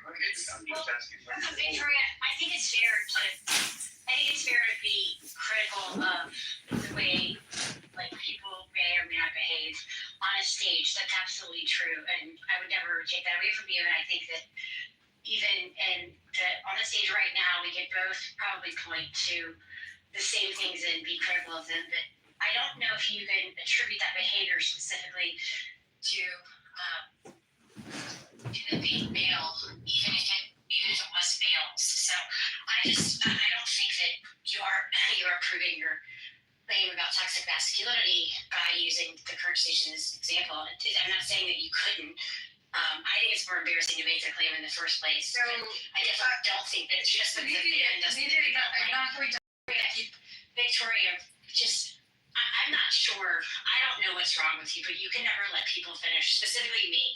You are going to let me finish, but I want to give you the opportunity to actually defend your statement if you want to, because I don't think it's a good reply to say that this stage is proving you true. So I used to host rooms and discussions. When I stopped is because there were a lot of these like toxic male characters that showed up. So if we're looking at why did this app decline, I think it's because there wasn't proper or appropriate gatekeeping. So we ended up with a bunch of trolls, and trolls, unfortunately, are not like obviously not going to attract more people to the app. Nobody wants to be on here anymore. Yeah, a lot of people have said this about trolls. I don't think trolls are inherently male. That I would just quibble with you attributing this to men somehow, unless you're trying to say that some kind of internalized toxic masculinity is exhibited by trolls, regardless. May I was here in the beginning of Clubhouse, and so was Victoria and Brad and Mojo. We were the invites, and it was definitely different when it was invite. And when they started opening it up to non-invites, it just became, it kind of got ghetto a bit. Some rooms and some places, you just had really low IQ people. It was a whole different vibe before they opened it up. And I can understand why they wanted to open it up, to increase their numbers that were on the app, so that maybe they want to sell it or so. I mean, they had a substantial financial offer for this app, and they turned it down. I'm sure they regret it now. Well, hold on. Everyone talks about the offer that they got. I've heard about the valuation of $4 billion. But there's no proof that there was ever an offer made, unless you can correct. Oh, you know what? You got a point there. Yes. No, I stand corrected. There was a valuation. I'm not sure about the specifics of a legitimate offer, but you are right. There was a huge valuation for this. I just need to publicly apologize, Brad. I want to apologize to you publicly for ever fighting with you over this woman. She's what killed this app. The toxic femininity on this app.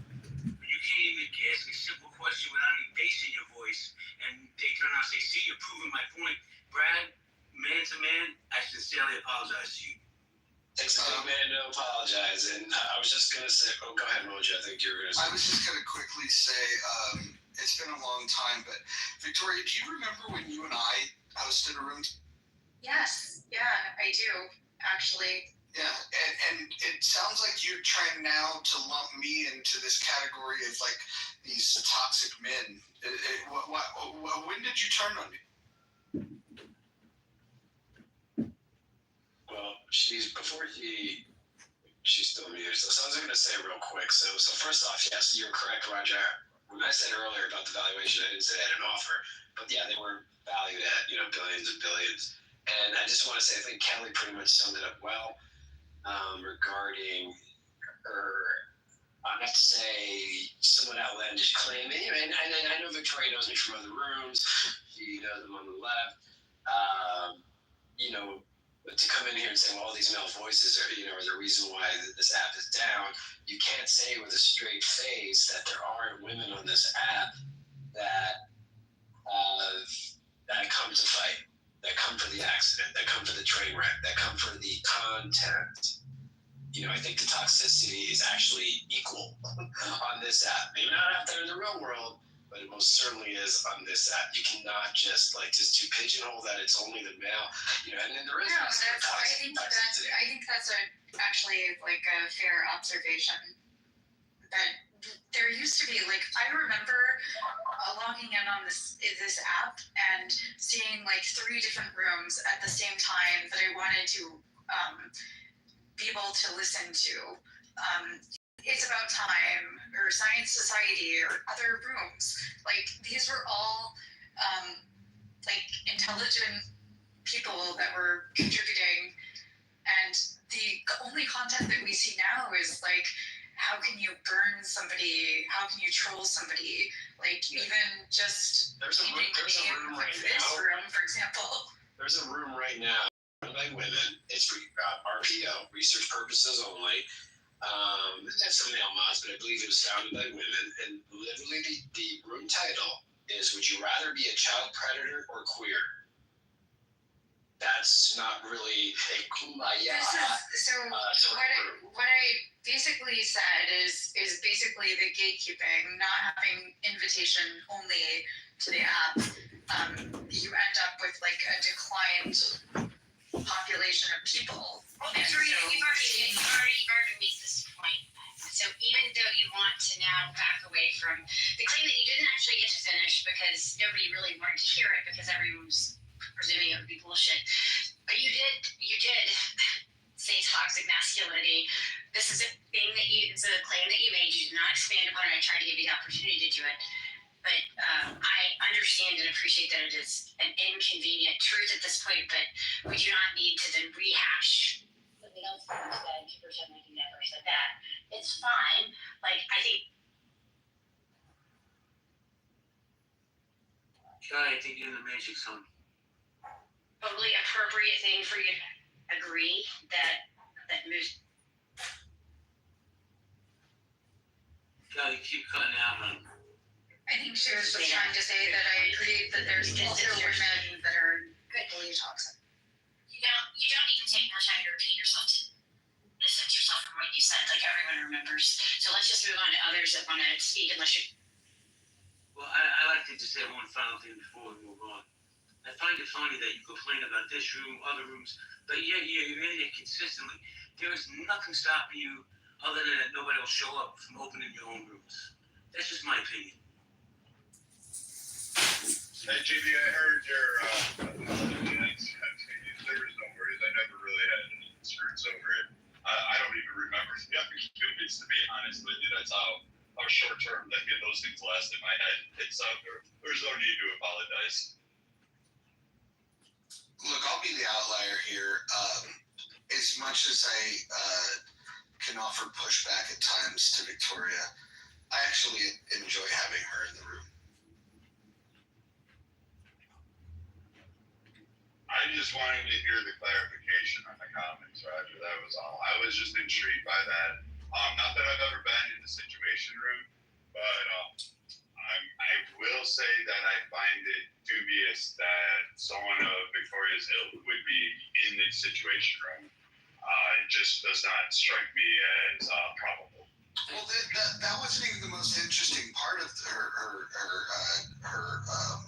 submission the other night. The most interesting part was the way that she was made to feel by Donald Trump. Donald Trump. Was it a look or was it a comment,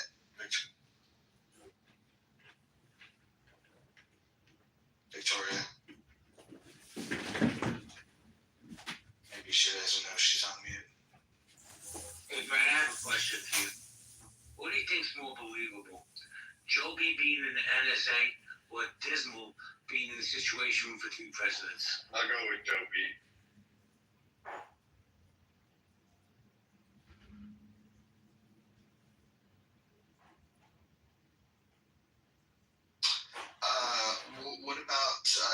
Biden's claim that he worked for the IRS. I actually might believe that one. He is kind of crazy. Those IRS people aren't, they're not screwed down too tight. You know what I mean? I definitely believe him when it's IRS. I mean, he is crazy, like we all know, but he's no dummy. He's quite smart. I actually want to help him with his political campaign. Not again, because you and I have helped. What we are now at? What would this be? 5, 6 people so far that we've helped and donated and offered assistance. Well, they don't really listen to us, Brad. They just they want us to do rooms with them, but they don't really listen to what we. Shit, I helped raise money on one of them. I put them in touch with people. Gerard wrote fucking things. I mean, we did whole speeches. No. I'm not helping anybody that's running for office. And one of the fuckers used to be on Clubhouse and then got elected. And it turns out he was a whole different person. He had as many personalities as Victoria. How is Gerard doing? He's doing good. He's doing his thing. He's actually getting more and more in depth with the RNC and political circles. So he's moving up the chain and he's doing his thing. He's rocking it out. Do you guys remember when we did the fundraiser for the guy that was running for U.S. Senate in New York, Tom Queter? And he needed he had a wheelchair that he's bound by, and he needed a new one. His insurance wasn't paying for it, and within about an hour, we raised $11,000 for him to get a new wheelchair. That was one of the more interesting rooms. And we also helped Tom Slocum. Not that I really personally liked him, but we helped him massively in ways. I mean, not that you're going to win against a guy who's got a 98% approval rating for his district, but I mean, we still offered the opportunity and the assistance, and we thought it was, a long shot in the win, but we gave it our all. I'm not helping anybody that's running for office.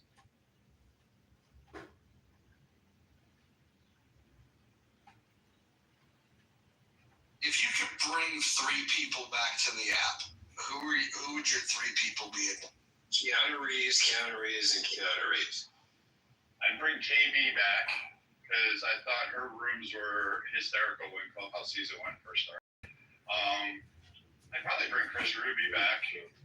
She was entertaining to a point, and it wasn't that you wanted to listen to her, she just seemed to have a really strong network to bring people on. And then I'd bring the Net Geo individuals, the reporters and the investigators that work for the various Net Geo research foundations. They used to hold rooms, and they were fucking amazing. They were brilliant, filled with people doing a variety of things. Who was Mojo? You remember that guy from Season 1? Early 20s. I mean, his New York accent makes JB's accent sound like Midwest. I think his name was Alex. He had big rooms. He would push the envelope. Alex New York. Oh yeah, Alex New York. Is he still on here? No, he has been on here a while, and I will say this: he was easily one of the most gifted people on this app when it came to understanding what buttons to press, how to get a room going. If the room didn't start fast enough, he would just end it and start a new one. Alex New York, I've had private conversations with him. That dude needs a podcast. That dude is quicker witted than probably anybody on this app. I think Tyler's tech news around the world. Paul's It's About Time, and there is a guy who led a lot of philosophy of language rooms, warranting. Those are the people I would bring back. All the fun people. They had It's About Time on Saturday morning had many people listen. Do you see how annoying it is when you get cut off before you're finished, Victoria? Or excuse me, Dismal. That's why I muted you before you were finished to make that point. So please just keep that in mind moving. If I could bring back 3 people, I would bring back Ned. I was the best at what he did. I think the way that he moderated a room, where he was able to get the crazies in, but keep them in check, and but also bring highly intellectual people to the table. I think he would be a value add if he were back. Other people that I would want to see come back to the app that I think would be like a huge value would be something like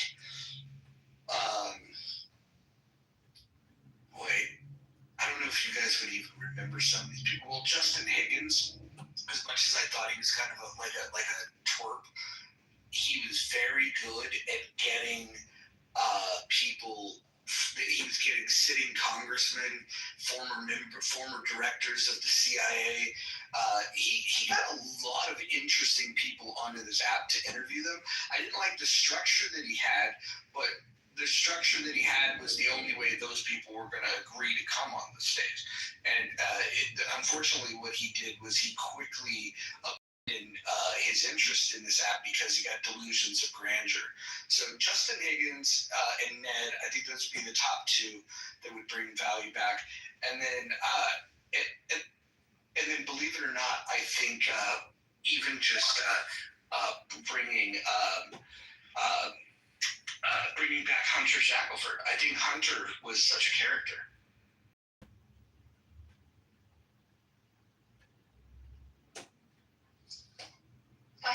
Who is Ned, and what room did he lead that I perhaps missed?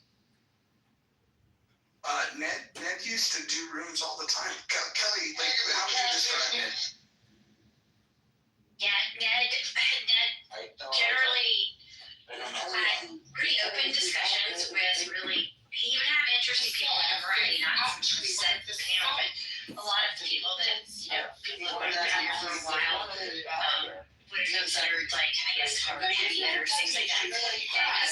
I'm in community with them, and so they would spend time in his rooms, and generally the topics would be current events, often steered towards politics, but also often steered toward, I hate to say culture war issues, but that's what they're often reduced to now, but this was, years ago, before people were having these kinds of discussions in the same ways, and Ned managed to keep the conversation really efficient, even with the, quote-unquote heavy hitters.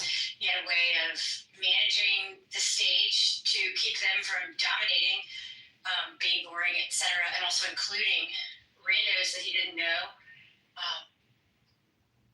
And it was interesting. I don't know, he would explore these topics, and people had fun stuff to say, and randomly, Friedman, Eric Weinstein would come in and actually speak for 5-10 minutes, or even get in conversation. So a lot of people would hope that would happen, but even if it didn't, they were accessible conversations about things people talked about but weren't really discussing in the public conversation yet. I really appreciated. Do you guys remember Cami? She would have rooms that she hosted, basically making tech news accessible to average people.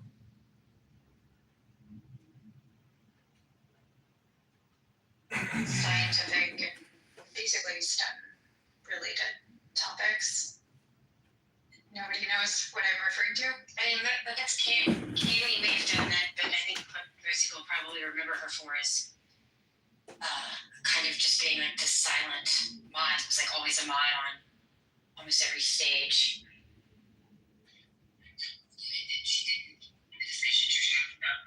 Most people don't remember her from that, at least on this side of political clubhouse, I guess. She did it kind of really quickly. Hold on just a second. Hopefully it wasn't breaking up when I responded to you, Roger, but do you think that was a good summary of my Ned's room? Yeah, I think so. I think he's probably one of the smartest people, one of the best communicators. And what he was able to do is take his time to curate a space, and instead of like doing the volume of rooms, like you and I would do like marathons, every day, or the room would last a week or some shit like that. Ned would be like, maybe once a week, maybe twice a week at the most, and he would put more thought into it. And because of that, I just feel like the quality of his rooms, I don't think there's ever been anybody that's had higher quality rooms than he has. That's my opinion. Cammie's an interesting one. She's somebody that would follow me, unfollow me, follow me, unfollow me, and then she. Once Healthy Debates started like blowing up, then she was definitely following. And then we do the whole thing where we bring her on the stage and we give her a mod badge, and she just parked there, probably not even listening to the app. But she did these rooms that she would open, and she'd be like, "Okay, guys, this room's only going to be open for 15 minutes. Let's say something positive." And I'd sit in there, and like people would go around the room saying the most fucking mundane shit, and then she'd just be like, "Okay, everybody, I'm gone." And then the room would be over.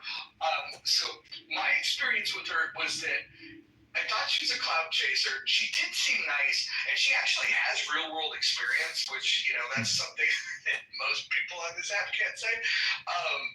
Like where she's done some cool shit. But the way that she engaged was definitely very cloud chasing. That was at a time when they thought that, hey, as long as you have followers, somehow, some way, you're going to be able to monetize that. And like, I wouldn't say she was a grifter, because I don't know what her grift was, but she was definitely in it for the. Don't bring back that phrase, those clout chasing phrases. I hated that in season 2. I think it's interesting. I'm with you on there, 100%. The cloud chasing was so bizarre. And to JB's point earlier about all the grifters out here, I didn't realize like everyone and their mother in the kitchen sink were life coaches. Yeah, there are definitely those things. I will note like a couple of times that I've seen Eric Weinstein on the app, it was in Cammie's rooms. Weinstein was a regular in Healthy Debates. He came to all the rooms. He would bop around all the time. Yeah, he was one of the 50 people that they made it where when you downloaded the app, here's the 50 people that you might want to follow, and then you could click one button and you're following them. And as a result, he had like 8 million followers or some shit like that. That's why when he would come in the room, like we used to refer to it as the Weinstein bump. Back at peak popularity, if he jumped in the room, you would get about 100, maybe 200 people, and if he jumped on the stage, you'd get about 800 people that would pile in. So like there was a huge jump when he would pop in. What was his deal again? Was he a big financial guy? What was he used to work for Teal,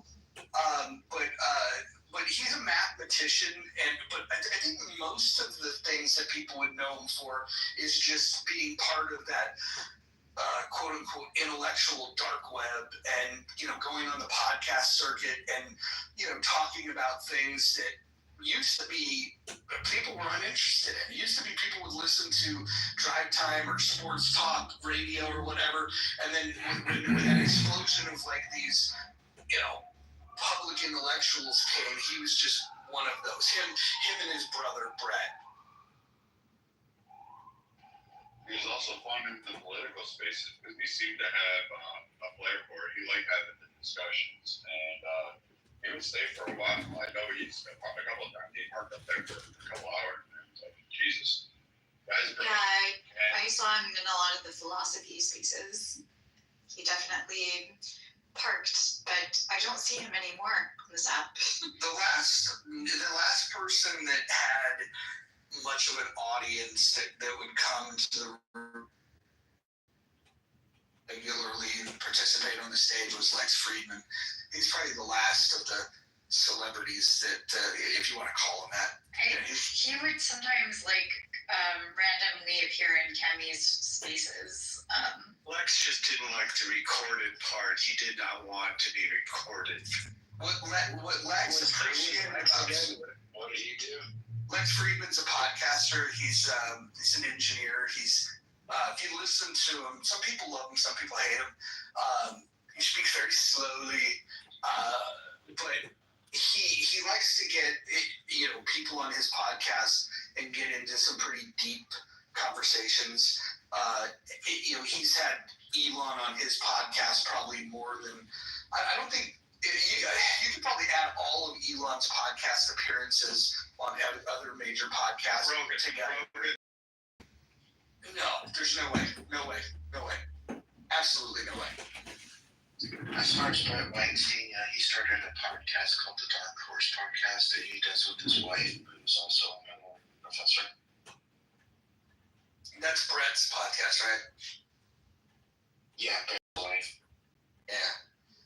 Well, Brett kind of lost his mind over some of these things. Like, he wanted to start the Unity Party. That fizzled out, and then he went into the claims that he made about COVID were pretty crazy. I think most people have kind of discredited Brett at this stage. Well, he knew it wasn't a wet market early on, and his master's thesis was in bats. So some of it he wasn't totally right. I'm not defending him; he is crazy, but some of it in the beginning was interesting. I think that's totally fair. I think he fell prey to that, though. I don't know if it was the thing that we refer to as audience capture now. I don't think it was quite that. I'm not sure if it was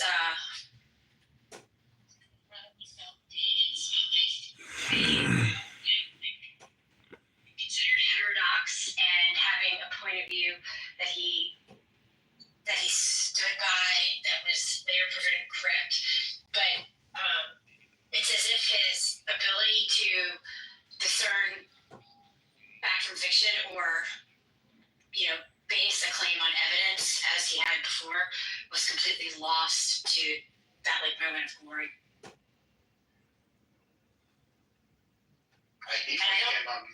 Okay. No, sorry, I was just gonna say I don't know that he's come back from that. It's pretty sad. He first came on my radar because he and his wife are both professors at Evergreen University in Washington State, which is one of the most liberal universities in the country. And used to be. They sued and won a large court case from them. They used to be. No, yeah, that's when it first came on my radar. And there was a day that they wanted all the Caucasian people to stay home, and he thought that was because of went. And they ended up protesting, and they got both of them fired. Yeah, that's also the university tied up physically the president. Those protesters tied up and kept the president in his office and made him communicate without hands moving because his hands were offensive. That was a pretty crazy period. I wonder whatever happened to all those COVID, the ones that were eventually debunked, all the Dr. Copeland types. I really wonder what happened to them because they used to have such a massive following, and even some of the people on the stage, I'll point to one. I don't know if she's still here because I'm driving, but these people were going from room to room and regurgitating all of that stuff. And I find it fascinating that they're no longer on the app. It's just wonder where they went off to. Just kind of wish they could come back because it was entertaining for. Dr. Catherine is still on here. Dr. Copeland, man, even a half of the last month. I was on the last month or two, sure. You know what was funny? Dr. Catherine was pretty well liked on here by most people. And when she got over to chatter, she was one of the people that would turn on her camera and she would just sit there and pose for the camera and do duck lips and drink wine and then she'd get up and she'd dance. It was very fucking bizarre. And even though I thought she was, I don't know, I wouldn't say I liked her, but I didn't dislike her. Most people were like, what the fuck is up with this chick? When she was on Chatter, that's when everybody was just like, dude, she's a weirdo. Oh, she's just having fun, you know.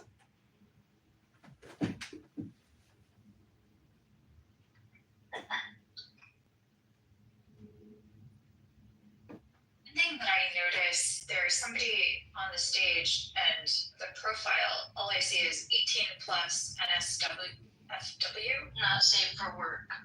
Because his nipples are out if you look at the picture. Sorry, I'm not able to see it. And Oh, yeah. well, the person is clothed, but it's because, I don't know, whatever. It's just the breast area, but it's a funny picture, but I can't change it, and they won't help me change it. It's the craziest thing.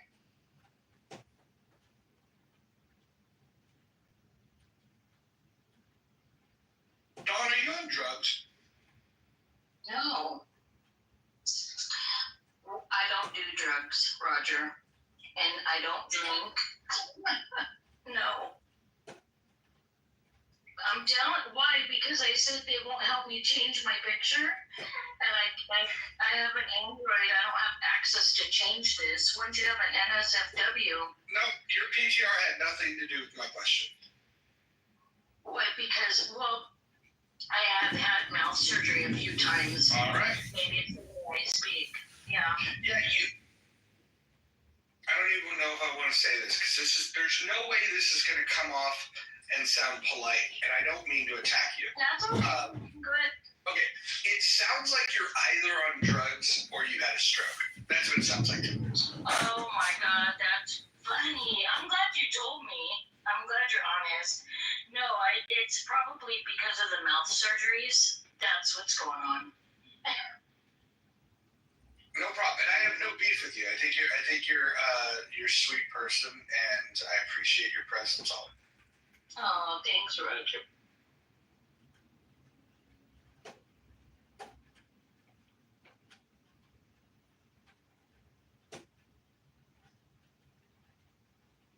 So did we determine who killed Clubhouse? Can we agree that it was the boring people?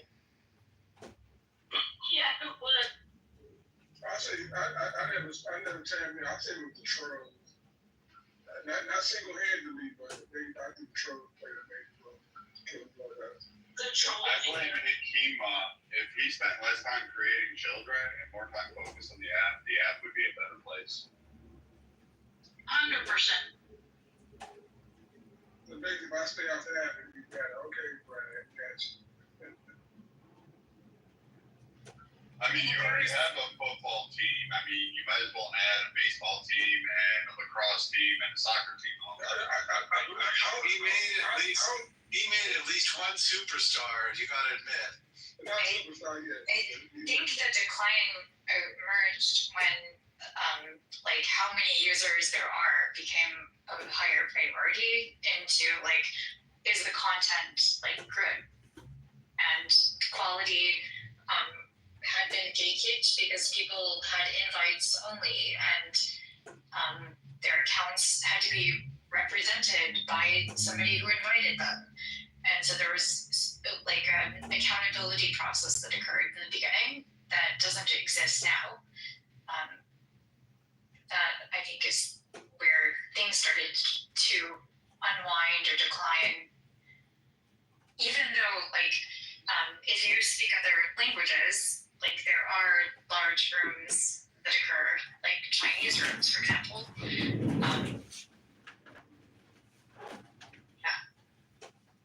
But getting more app downloads from India probably could even just be a farm. But are these actually active users? I don't know. Well, they do have Indian rooms that run all day that literally have thousands of people in them concurrently at any time. A lot of different perspectives have been brought up, and while I think each of them, in their own merit, may have some impact, I think that the people that killed Clubhouse were makers of Clubhouse. You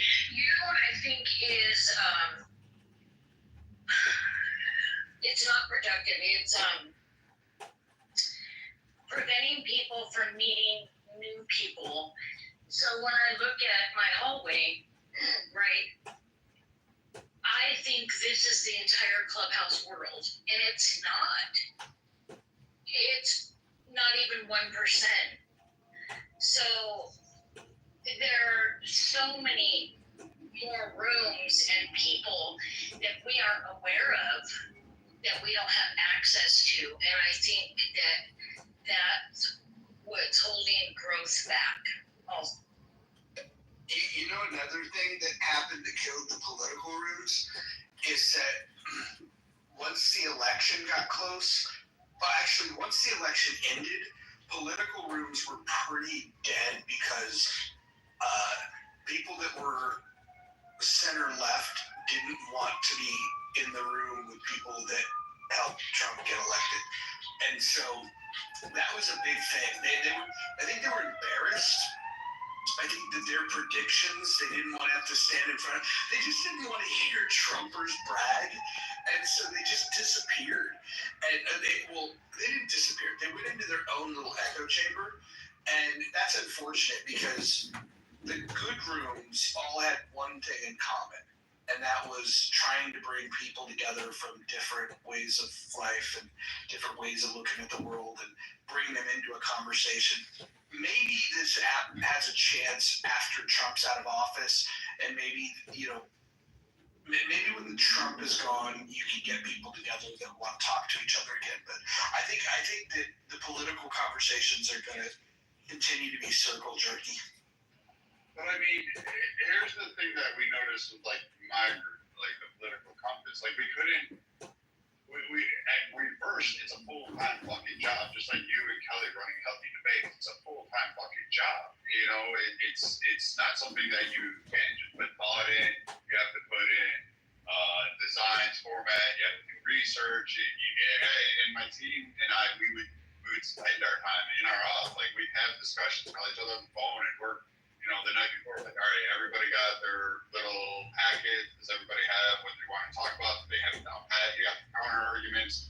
And so we would look at those and we'd say, all right, we're going to curtail it this way and make sure that we try to stay in this area of the topic and not veer too far off. And that, you know, sometimes it works, sometimes it didn't. But you're right. Like, a lot of people would come in and they would bridge gaps. And we did for a while there in the midterms. Trying to get people registered. We were offering people like how to go about it. We would find their locations online, where to go. We'd do a lot of research and help.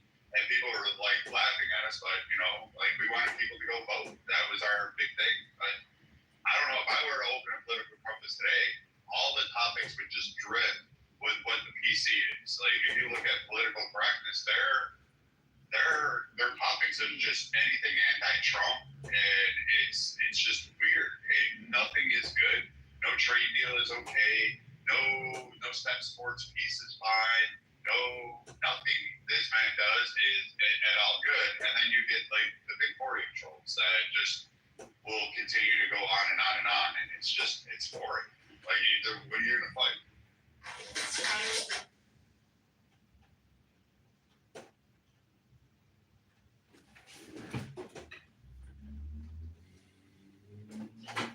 I used to run like a Chinese video room, and with people that I fundamentally probably I wouldn't be in alignment with on a political basis, but we were able to host a room together, and we were able to bring in people like different world perspectives, and I think that's like what's unfortunately being lost. Like manners no longer exist. People think that it's acceptable to just insult individuals, and I've even found myself like doing that at times, and it's ridiculous. Like, so accountability requires that people actually commit to something, and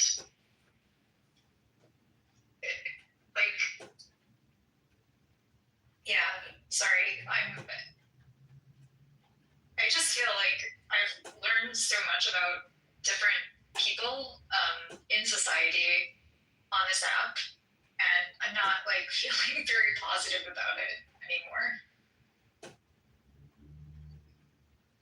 I think you're right, but I have to tell you, I really like how you articulate every word properly. It's beautiful.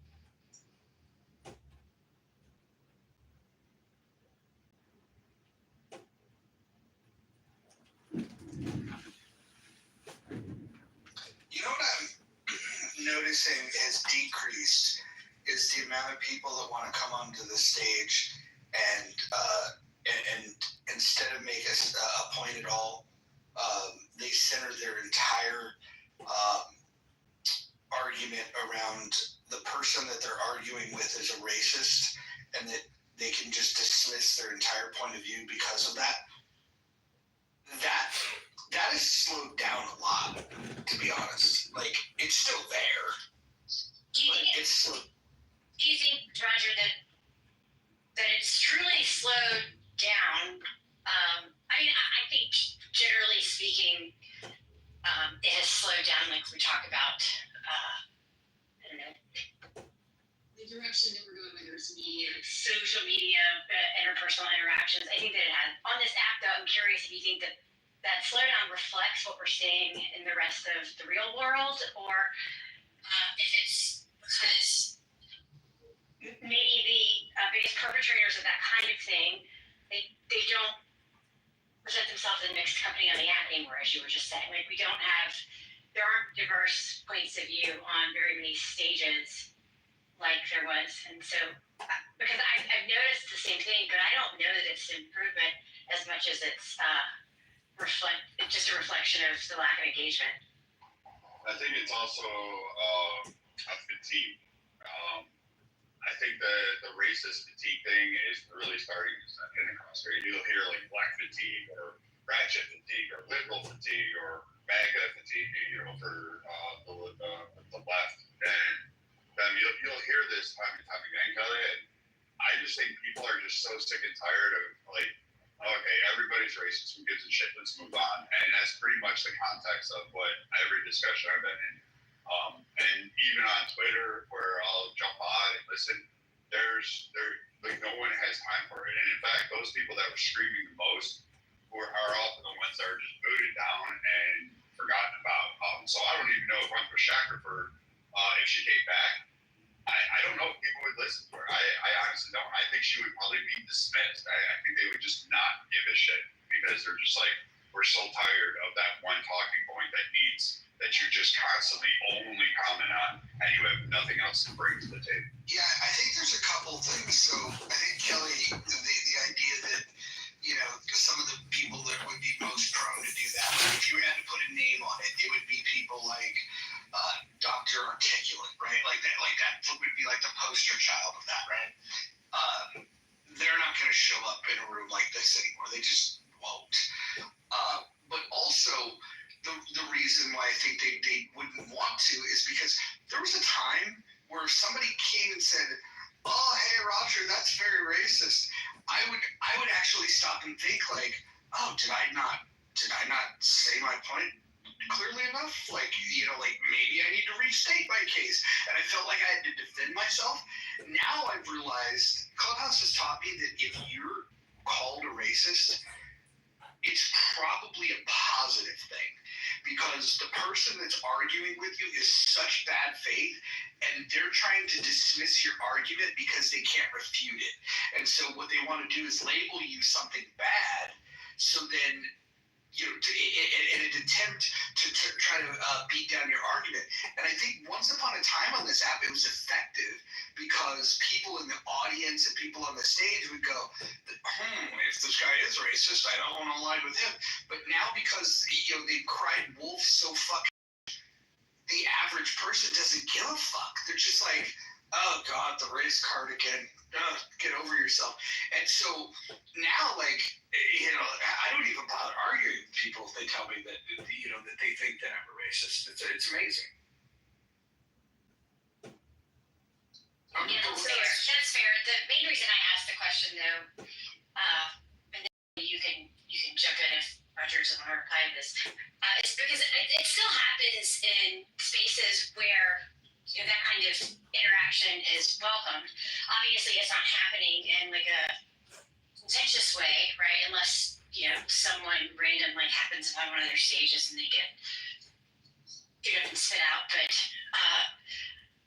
and I don't even mean to like make a claim against one side versus the other, because this is something I notice in left-leaning spaces. You have other behavior that you'll see in right-leaning spaces, and like we already said, we don't have much cross-pollination. Anyway, seeing that happen makes me like, I understand that it's still one of the weapons that people are using to fight in the quote-unquote big war, I guess, whether it's a culture war or anything else. So it's still happening. I think you're right. They're probably not going to get the feedback that they would get before, the satisfaction, etc. And the incentives are different on Clubhouse than in the real world. I think ultimately the thing that makes me recognize is that the echo chambers are the biggest thing that I think will keep people divided. I don't even mean just on Clubhouse. If you only watch Fox News or you only watch MSNBC, if everyone in your family you share a political point of view and you don't talk politics except for with those people, like that's going to be the worst. That's going to be the thing that contributes to however long we like sit in this purgatory of having very little in common that we recognize. Yeah. How are you guys seeing it on other social media? Like, because I agree with what you're saying. Like Facebook, for example, there was a time where, the families were having it out with each other. I feel like the purge has already taken place, where the people that don't want to argue or don't want to hear the other side, they just blocked each other, and I don't think that's a good development. In fact, I think it's a pretty bad development. I think the way that we'll get past it is, I think when Trump is gone, I think there's going to be an effort, would be my guess, for people to lighten up. By the way, if the left wants to repair the damage control to their image, they need to get a sense of humor. They don't even need to change their perspectives. All they really need to do is just get a sense of humor and a sense of humility and quit acting like they know it all. And if somebody the whole own the libs thing, if somebody makes a joke and makes a mockery of a leftist position, the most powerful thing they can do is, instead of trying to battle and refute it and call the person a racist, all they should do is just laugh and say, "Oh, good one." And that would completely nullify, the escalation of those tensions. But I think what's weird is, when I was a kid, the stuffy people that didn't allow criticism were all on the right. And now it's like it's shifted to it's not that the right doesn't do this anymore, but now the left is doing it way more extreme than the right ever had. And so that's why I think the middle have abandoned them. Is the sanctimonious assholes. There's more of them on the left now than there are on the right. And I think that's probably the big. I don't know. I think a lot more people abandon the left as evidenced by their online footprint, their podcast decreases, their reach, their favorability ratings in polling. In fact, they lost in an election that we all knew was coming, but that was very hyper focused that they were the way forward and everybody should agree with it. And then you see the world at large refuting back on the ideas of where the left was once there. The Angela Merkel faction of Europe is more or less ostracized.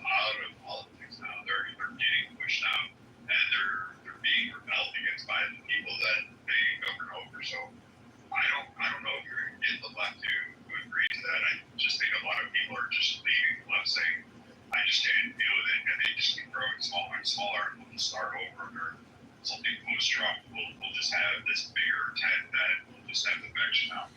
I think the biggest factor that I'm at least observing is just like we're not appropriately socializing people into society, and we have like when I was growing up, at least I was a Girl Scout, and that Girl Scout promise, on my honor, I will try to serve God and my country to help people at all times and to live by the Girl Scout law.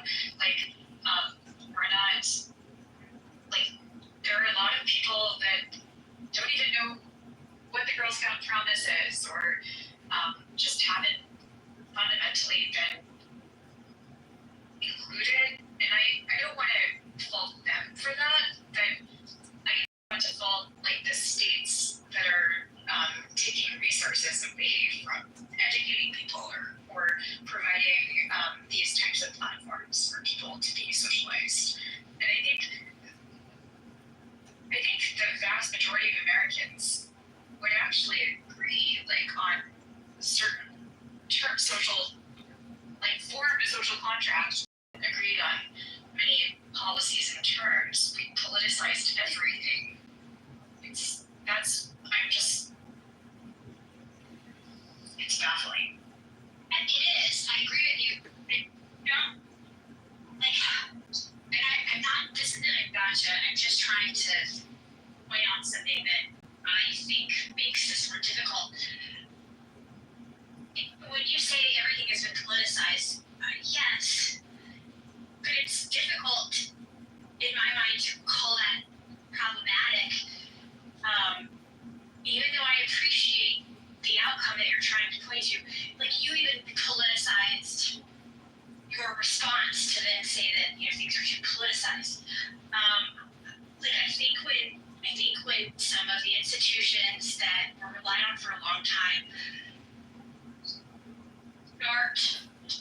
they don't keep up with the needs that they're meant to meet, and people want to see change. They want to see that change.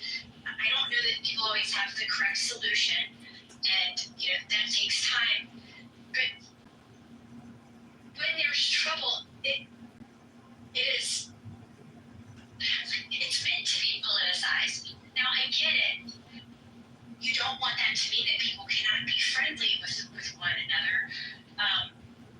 But let's just take the example of you saying, I blame the people, the states that have taken resources. I can appreciate that, and I didn't think I could defend it, but I could also defend someone who would argue with that and say that, socializing a child should not be the state's responsibility. I mean the government, whether we're talking about a state or federal government. And I think that it would be fair for people to have that conversation, or even to feel that way. Maybe they would be incorrect. Maybe they would be correct. I don't know. That's where the conversation goes. But how far are you from thinking that even though you blame the states that take resources and don't socialize children, how far away are you from being able to say, like, that's my point of view, but I think it's fair for someone to not think that should be the job of the government?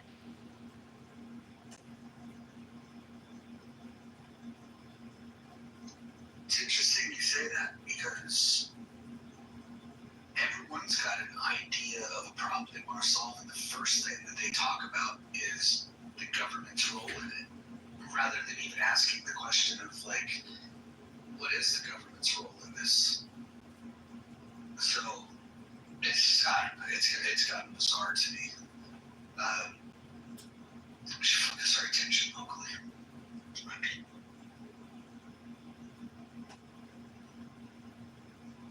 So what I was referring to is, unfortunately, there are localities, probably not where you live, Mojo, but there are localities in the United States that don't have substantial resources and rely, unfortunately, on U.S.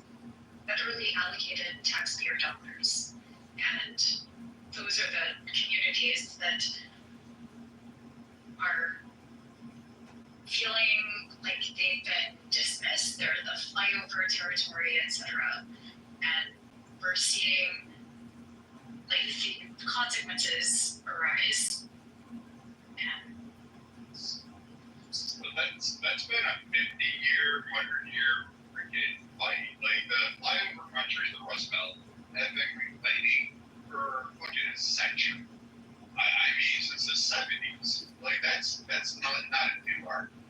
That was something that was actually held by, like I would say, one side of the political aisle much more vociferously. Not that they did as much as they promised. Not nowhere near what they promised.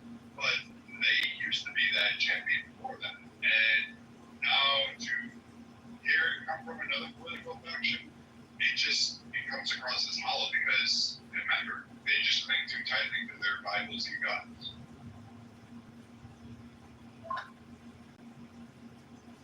And I think you've actually just like illustrated my point, which is that I think there is like a centrist argument where many people would probably just say, yes, we want children to be educated, we want them to be obedient, we want them to behave appropriately and socialize them into the world.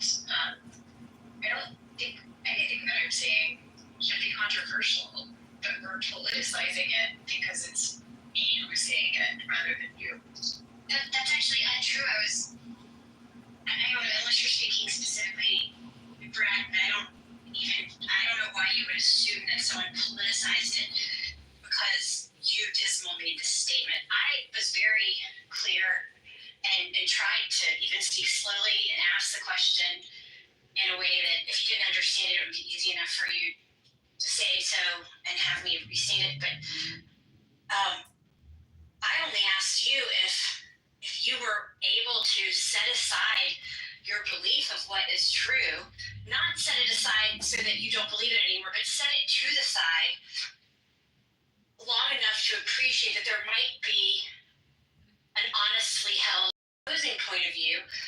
Maybe that point of view is wrong, but other people may say differently, and sometimes, for fuck's sake, and sometimes at least being able to acknowledge that is half of the battle. But you couldn't even acknowledge that. You just disregarded what I asked you altogether and restated and then made an accusation. Kelly, I've honestly, had to set aside beliefs that I held, that I thought, oh, this is true. Like, the U.S. is a moral authority. And I've reviewed the evidence right now. Victoria, just honestly, please don't do this. Like, I feel like this has been somewhat productive. I mean, if you want to crash out, I'm sure everyone will enjoy it. But you can do this rant if you want. I've heard it 1,000 times, so don't do it for my benefit. If you want to answer the question directly, please go ahead. Otherwise, I'm not interested. I'm not interested in like the performance that you're about to do. But again, I'm not going to stop you.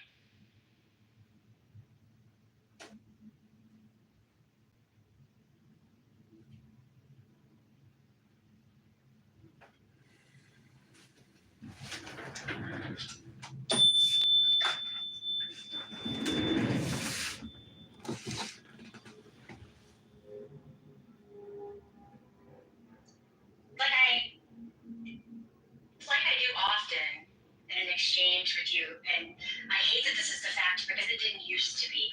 And as much as I disagree with so many positions that you hold, I have respect for why it is that you hold them, and I have a lot of respect for often how you've gotten to them, what informs them, all of that. The problem is that I don't think that this is intentional at all. I'm not sure what's causing it. Like I said, it's a more recent development. You either willfully don't or you're either willfully not acknowledging the communication coming from other people, or you're intentionally ignoring it, or you don't know that I don't really know what's causing it, but you're not actually engaging with anything other than your own point of view. And when you come up against somebody who just asks you if you're willing to do that, you just start restating more of your points of view. This is a thing that you've done on this stage today. You've done it a lot recently. I actually think that this is a huge problem. I don't know how to. I think it's a big problem on both sides. honestly. And I don't know how to get through to people that do this, where the only thing that they are holding on to in this like frantic way is what they believe to be true, and they're not going to have a discussion outside of re-announcing those things.